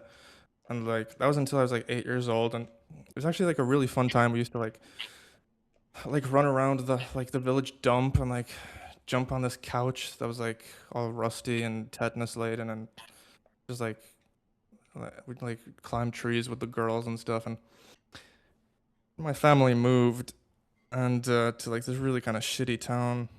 Um, like at some point, I came back there, like many years later, like as a teenager, and it was like totally the same. It was like, so I went to where this village dump used to be, and it was all like covered up with dirt and grass, and basically there was no dump anymore. It had disappeared, and it was just like this elevated kind of knoll. And I went there where this couch used to be, where I would jump with this girl that I was in love with, and a tick bit me. I was bitten by a tick. You have those in America, right? Tick. Yeah. Yeah, yeah. I think so. And I didn't realize until that evening when I was, going to bed, it was like kind of under my armpit, like on my lat. And so I took a debit card and I scraped it off, which is what you're meant to do. You're meant to not like squeeze it and pull it off because that keeps like its legs and like jaw in your skin, like continuing to suck your blood. So, but anyway, I guess at that point it was too late because I got really sick. Like I had a really bad fever of like 43.3 degrees Celsius. Holy shit. It reached its peak, which I don't know what that is in Fahrenheit, but basically that's like really dangerous, and that's around the point that like brain death happens almost. I was hospitalized for weeks. I was hospitalized for 5 weeks on all this medication and stuff. It was really bad. It was really scary, and I kept getting these hallucinations and these bizarre dreams, as you know, that come from a fever. And basically, I thought I was going to die. And kind of, what happened was, as it got progressively worse, I just started dictating these ideas into my laptop, my laptop microphone, and it was just like delusional. And because of the way dictation works, it comes off as dialogue more so, right? So I was kind of speaking in these characters. So, and that kind of what that turned out to be was cognitohazard. I mean, basically, that's the first draft you see. I mean, there was cleaned up by, it was, transcribed and typed up later. But that's basically cognitohazard there. Dude, that's sick. Yeah. Which just proves that you should never go into a girl's room ever again. Dirty e-girls' rooms. They're there to Yeah, kill definitely. you. I mean, but I mean, I mean, it led to a pretty good book. I mean, I was really True. happy with cognitohazard. Maybe no, we do need more near-death experiences then. No, you're right. You're right. But How did you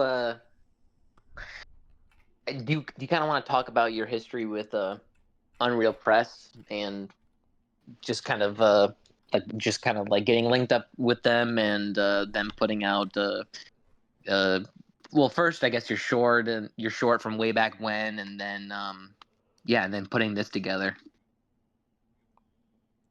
Unreal Press, yeah, great guys. I mean, met them in like 2021. I just like was on Lit and I like joined their server.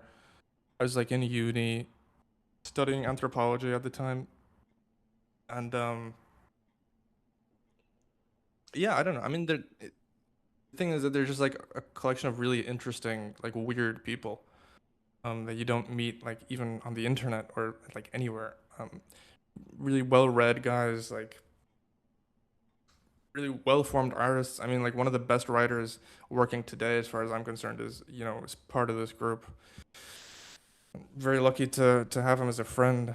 So yeah, I mean, HMS Mariana was like a short story they published for Tales of the Unreal.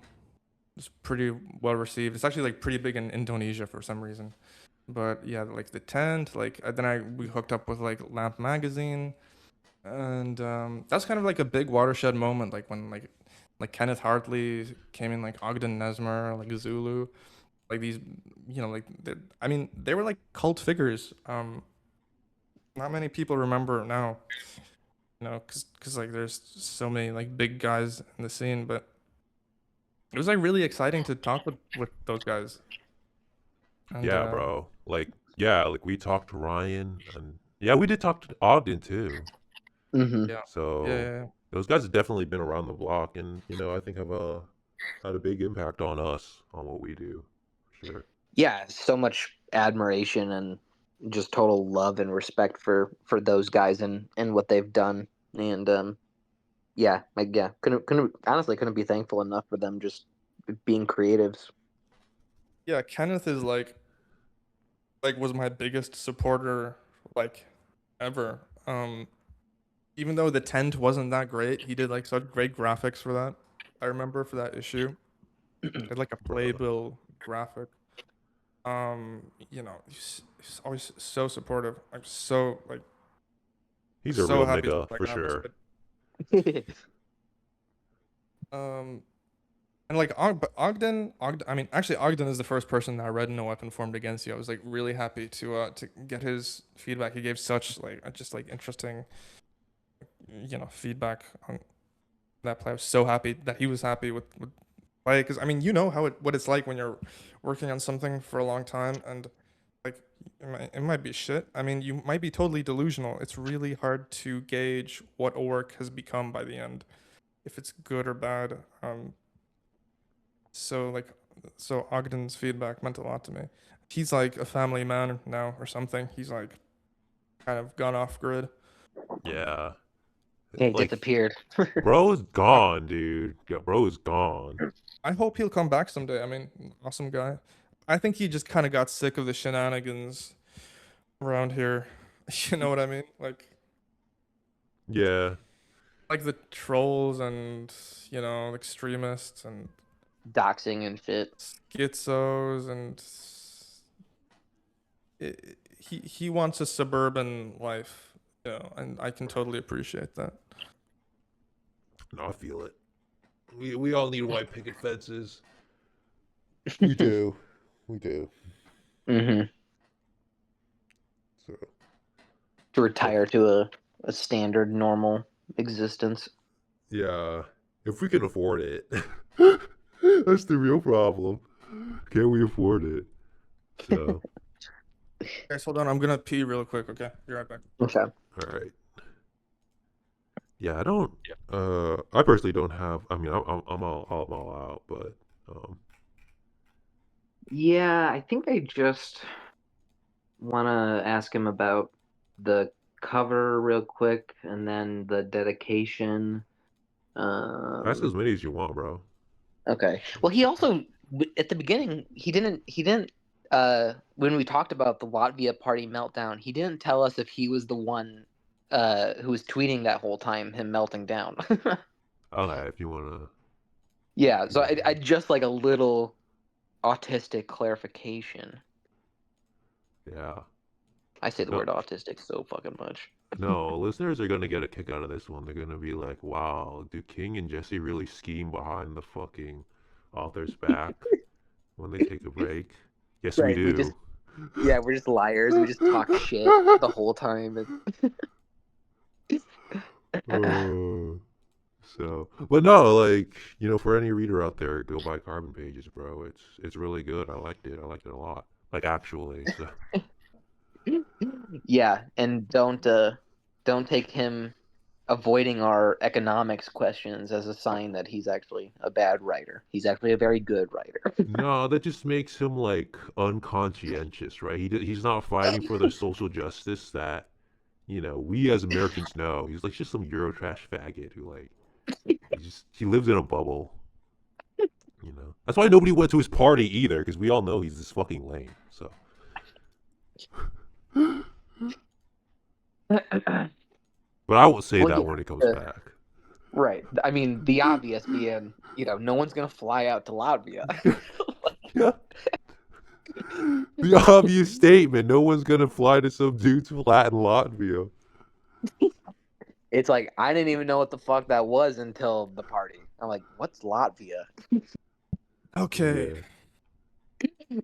What's going on, Daniel? What's just going on, guys? talking some more mad shit behind your back. Yeah, we were just talking about how you're Yeah. like the worst author, actually, and we hate you. So. Oh fuck. And how Guys, we, no. yeah, Look. we don't fucking like you. Fuck. Oh fuck. Daniel, who are the sacred monsters, and why is the book dedicated to them? That's a great question, Jesse. That actually is a good question. Nobody's asked that before for some reason. Nobody's Fuck asked about yeah. epigraphs. Cardboard Pages is dedicated to sacred monsters. Sacred monsters is just like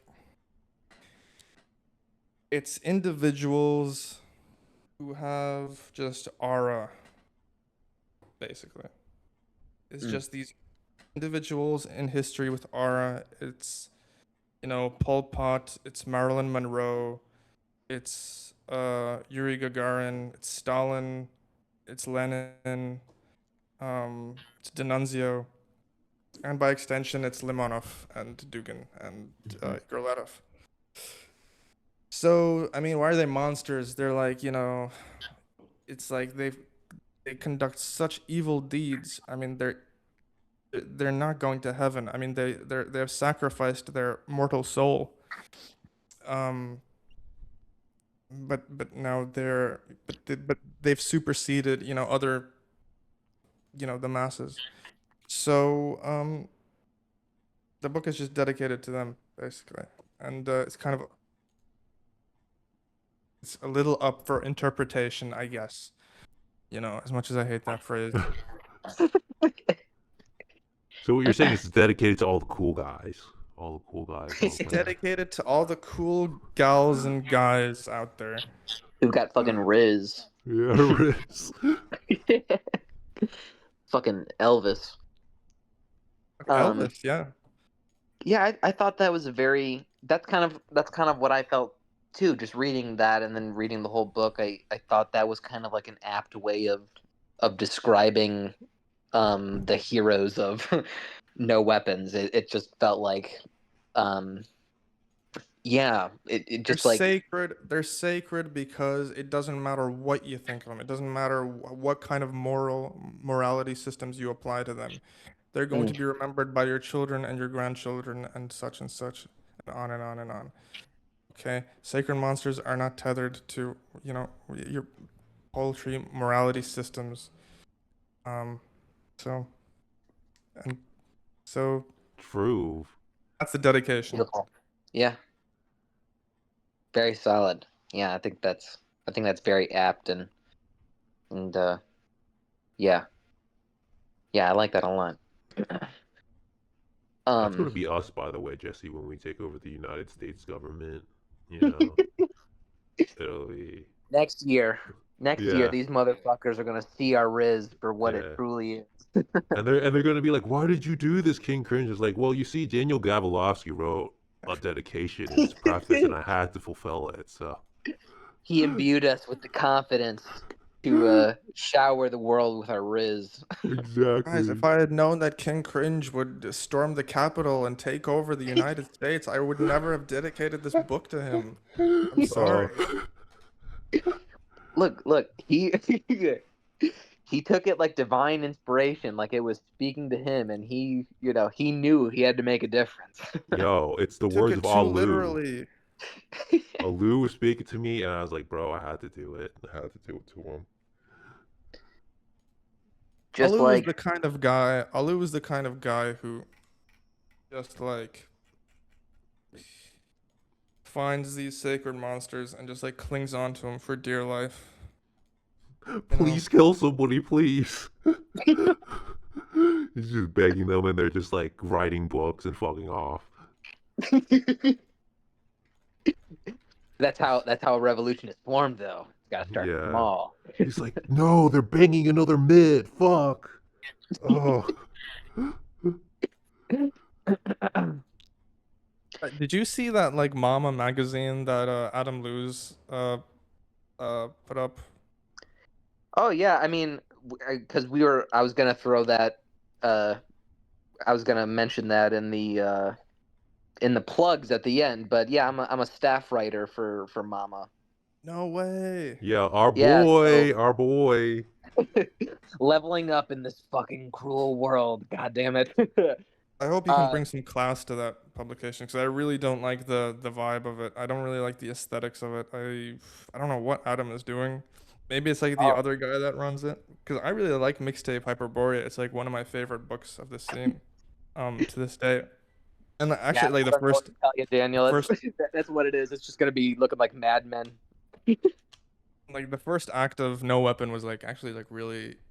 I took a lot of inspiration from Mixtape, just like for how the kids talk and just the whole like vibe of it, just like just like kids chilling and whatever. But I don't know, Mama magazine, it's like it looks really fucking dumb and tasteless, and so I hope you can like at least bring some good fucking writing to it. I don't know. Wait, do you Well, like do you mean like aesthetically or like just in the content or let me defend my magazine for a minute. okay.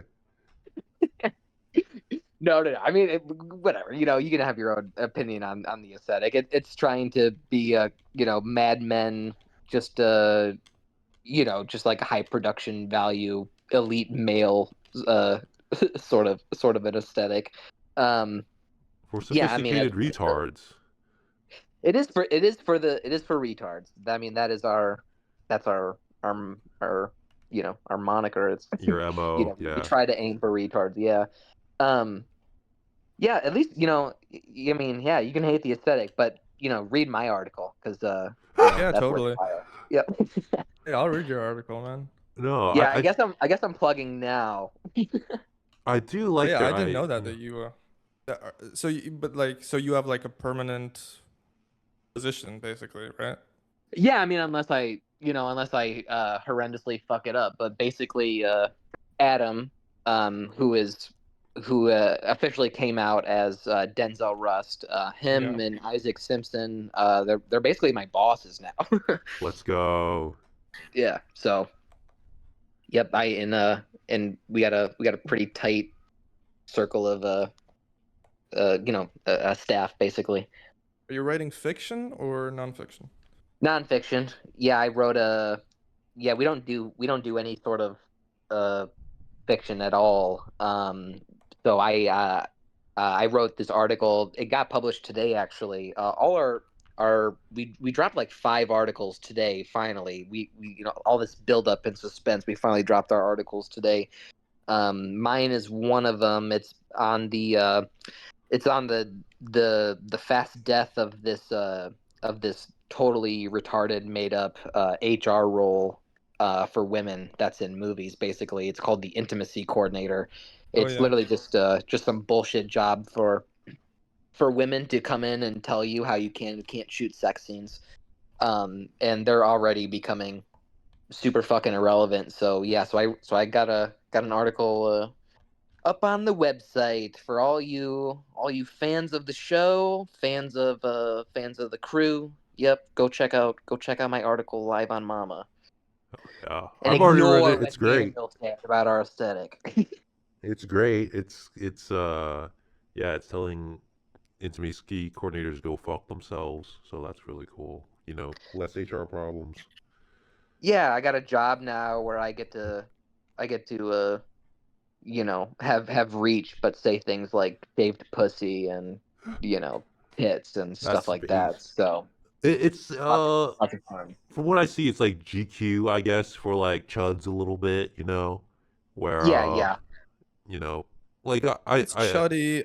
yeah. Look, it seems like really I don't know. I don't know what they were thinking because I think the reason that I even care is because, Adam or Denzel or whatever, like, I don't really know why he would switch to another pseudonym unless his name is really Denzel Rust, which I No, fucking it doubt. is.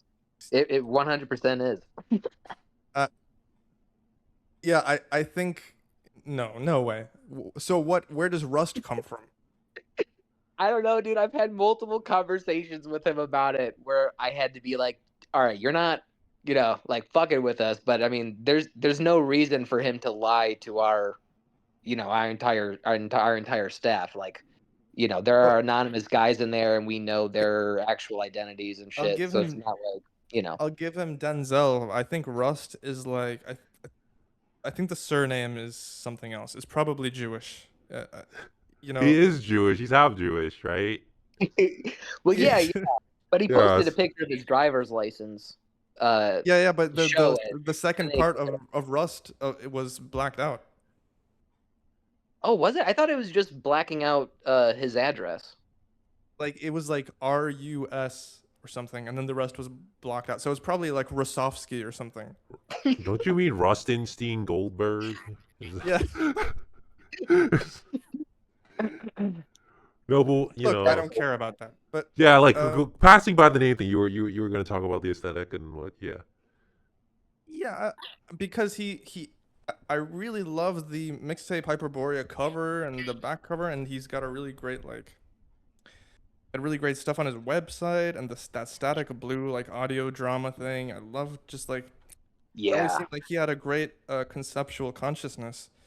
And this mama thing, I feel like it's maybe not his like idea baby. Like maybe it's whoever else is working on it. Like their ads are so fucking dumb. Maybe he's having too much sex and it's rotted his brain. I mean, that seems more likely. But I think I can see where they're coming from because, as you said, he's working halfway with Isaac, right?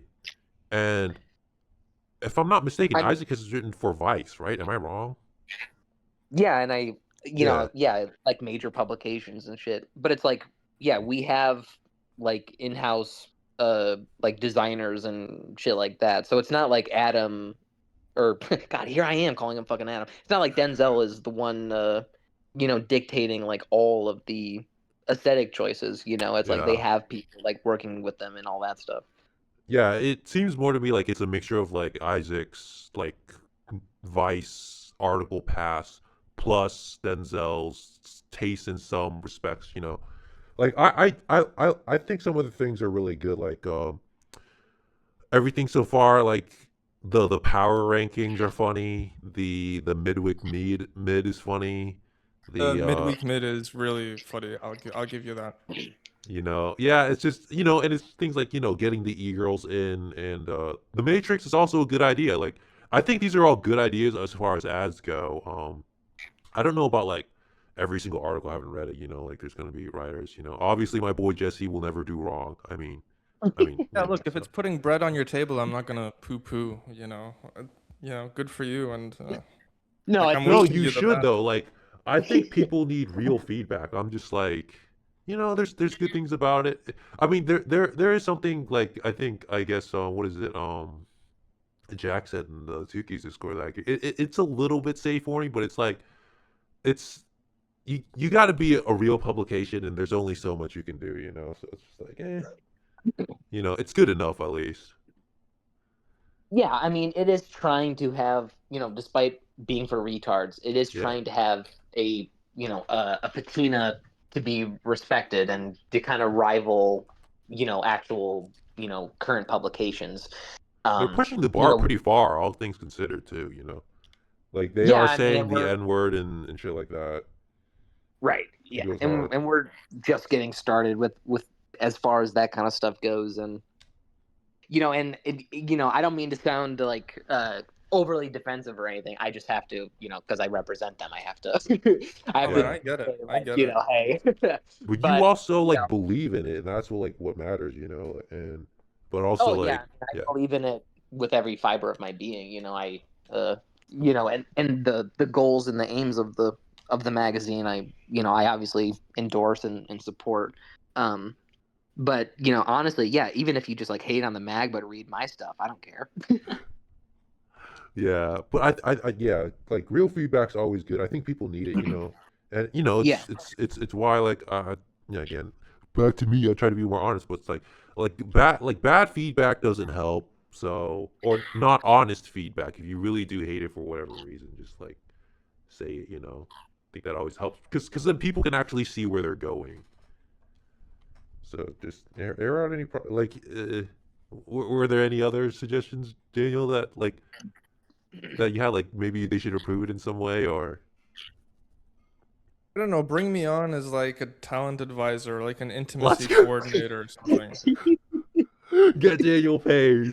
I'm gonna bring you Just, on to watch me fuck. but yeah, put some bread on my table, guys. I can improve your magazine. Is there ever That's going to what be an he's really article about about. that? Like I saw like Denzel wrote an article about like walking around. Like is well, I guess no. It wasn't there. Worst boyfriend ever. He wrote an article. Like have they written the article about them having sex yet? Like POV sex from worst boyfriend ever. Well, that's basically what what the midweek mid thing is. It's basically like every True. week he has to report the latest mid that he banged, even if she's not a mid, and that's kind of even the joke too, that they can be, like hot as shit. But Right. so yeah, he's got like a whole column where he's trying to keep up with that. Where he's trying to keep up with that. We got a whole digital harem over there Yeah, in Los literally. Angeles. Yeah. What where were we? How did we get? Where did we get Yeah, here? wait, shit. Yeah, we'll bring you on, and you just change the whole thing. Yeah. You know, It'll be but blue. It'll actually, be you should bring Mama, me but on to blue. make those. I don't know if you saw those montage commercials that Unreal put out for Carbon Pages. Oh yeah. They were pretty good. I want to make some of those for John J. Stancliffe because I made all of those. Um, and John's having a book. I think it's like a sci-fi book come out with Unreal at some point. So I'd really like to maybe like try my hand and get some footage together, like maybe of some films he likes or something, and like put it to some music and make like a really kino kind of montage for John's book. We'll see. But so yeah, yeah, bring me on to Mama Magazine, and if you pay me Make enough, I'll make those. make Make sick ass some graphics. yeah, some quality videos for us to drop. Yeah, would you want to do that for John's uh his other book about like construction laborers and shit? Is that Pierce? Yeah. I think so. Yeah, totally. I mean, I'm really looking forward to Pierce. It'll be the first like alt-lit book that I've read in God knows how long. Yeah, I'm I really really looking forward to that. I used to read a lot of alt-lit books around this year. Like I still own like, like Finally Some Good News and Harassment Architecture. Harassment Architecture, believe it or not, I was introduced to in real life in school. Like this Yo, kid what? my best friend like suggested it to me. I bought it. I fucking loved the book. I loved the aesthetic, the style, the weird like the political posters inside. Really quite Mhm. formative. It was like in high school. And then he borrowed it and never gave it back. But he was a really awesome guy. He was like kind of a nationalist, national socialist, but a really great guy. The best. He sounds like the best, the coolest kid ever to exist. You know? You imagine your classmate handing you like harassment architecture, bro? That'd be insane. Yeah. Pretty crazy to think back. Yeah. Yeah, I remember showing my lefty roommate just like handing it to him, just being like, look at what just came in the mail, and him being like, holy shit, like this, this looks insane. Obviously it would have would have frightened him to read it, but the aesthetic of it was just so obviously powerful the second you look at it. That just makes What? me think, like, sorry to interrupt, but I was just like, Man, that makes me Yeah, think go ahead. about like Mike Ma. Like, bro, guys should get Mike Ma in Mama magazine. You know, track him down in whatever safe house he's holed up in.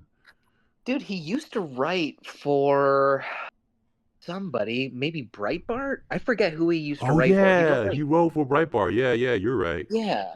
And those articles are really, really good. They're really funny and is almost like an extension of like, yeah, the books he was writing at the time, at least like the political passages, like, yeah, just super, super kino and sharp witted. Um kind of running out of questions. I guess what is your favorite book from that the alt lit scene has produced? Would it be Harassment Architecture? Um, yeah, gosh, if I had prepped for this, maybe I would have a better answer. But what comes to mind is I liked Finally Some Good News by Del Tacos, and Mhm. yeah, I like the short story stuff by Toot Toot or Herodotus or whatever he writes under. It's really sad because he writes under a different thing each time, and he's been working on this novel, Spanish language novel, which he calls a space dandy pastiche, for like as long as I've been writing Carbon Pages, and maybe even longer. Like he disappeared for like 6 months or something. We all thought he was dead. This Guatemalan kid. But Wait, if I'm not mistaken, was this the guy that you said was like the best writer in all of the alt lit? yeah, that's the same guy. Yeah. Okay, sick, sick, sick. But So I the think yeah, I think that's kind of the guy whose stuff I'm most excited for, and John J. Stancliffe, you know, want to read Peterson. and also Soap Scum and Hate Speed, right, bro? You know, the Oh yeah, Yeah, best. guys, I have a confession. I only read part of Hate Spree and not really any of Soap Scum. I'm sorry, guys, but it's okay. It's okay. We'll I drop the didn't do call We my now. forgive you. research. No, that's You sick, only bro. made the. Sorry, what was that? No, I was saying it's sick. We don't care. We actually don't. We're mad actually. Yeah, we're super mad. We're actually gonna kick you off the call right now, Daniel. You're not a Fuck, true fan unless you've paid and read our books. fuck, guys, don't make me walk home. Not like this. Not Oh like this, no. please. Man, I had a question and then it Yes. literally I'm just Guys, slipped sorry. I my had a brain. question as well for you guys. Oh sure. Shoot. I can't remember it right now. Okay. Um. Oh yeah. What are you? So what are you writing right now? Are you working on another play or are you writing anything at all? Guys, I won't be writing anything for like years, for probably a decade, okay? Maybe when I'm 30 years old, I'll write something. Right now, Okay. I'm focusing on directing and producing. I need 8,000 euro to produce a production of Cognito Hazard. I'm in Barcelona, Spain. Guys, if you have money, like just wire me the money. Like, let's get coffee, whatever, let's talk about it. I don't care if you're like a patron, you've got no aesthetic sense, but you got a lot of money and you want to like live vicariously through somebody who's more talented than you. Like, let's get together, pay me some money, and let's do something together. I'm gonna direct this thing. I'm gonna have full creative control. No more bullshit like in Munich. Yeah, Peter that's my Thiel. plans for like the next 5-ish years to integrate myself into artistic society and become a great director. Peter Thiel, we have the hot new young star, you know, Daniel. This is your moment to save theater. Peter, if you can hear us. Back from the Germans. Yeah. So, Um. Let's see. Do we have any more thoughts, King? I don't. I'm pretty much out. Then you have any questions or any, you know, topics that we missed, something that we didn't get right, record needs to be corrected, anything or I don't think so. I had a really good time talking with you guys. I don't really have any friends, you know, so it's like good to get together and like talk about, you know, like books and stuff. So hell yeah. Yeah, absolutely. Absolutely loved having you on, and yeah, it was just great to just bullshit and kind of bro down and get to know each other. Yeah, it was a great time, man. Thank you. Yeah. So I guess we should do plugs now. Should just Yeah, let's do our all plugs. right. Let's wrap it up. All right. I'm King Cringe. Read Hate Spree. It's on Substack, whatever, or buy it on Amazon. I will have to say that all jokes of Teal rape fucking me or that I'm gonna commit terror that's all fake. But the beef between me and Daniel is real. Okay, so just know that. It is Anytime we 100% argue, real. like, bro, fuck this guy, fuck this fucking guy, bro. He won't answer questions about fucking anything. But yeah, I'm sorry, Jesse. Go on. Go on. So yeah, all 100% real. All our beefs are legitimate. Um, I'm Jesse Larkins. I'm actually not Igor Latov, like I said earlier. That is not me. I'm an American, goddammit. Um, yep, Jesse Larkins. I wrote a book called Soap Scum. You can find it on Amazon.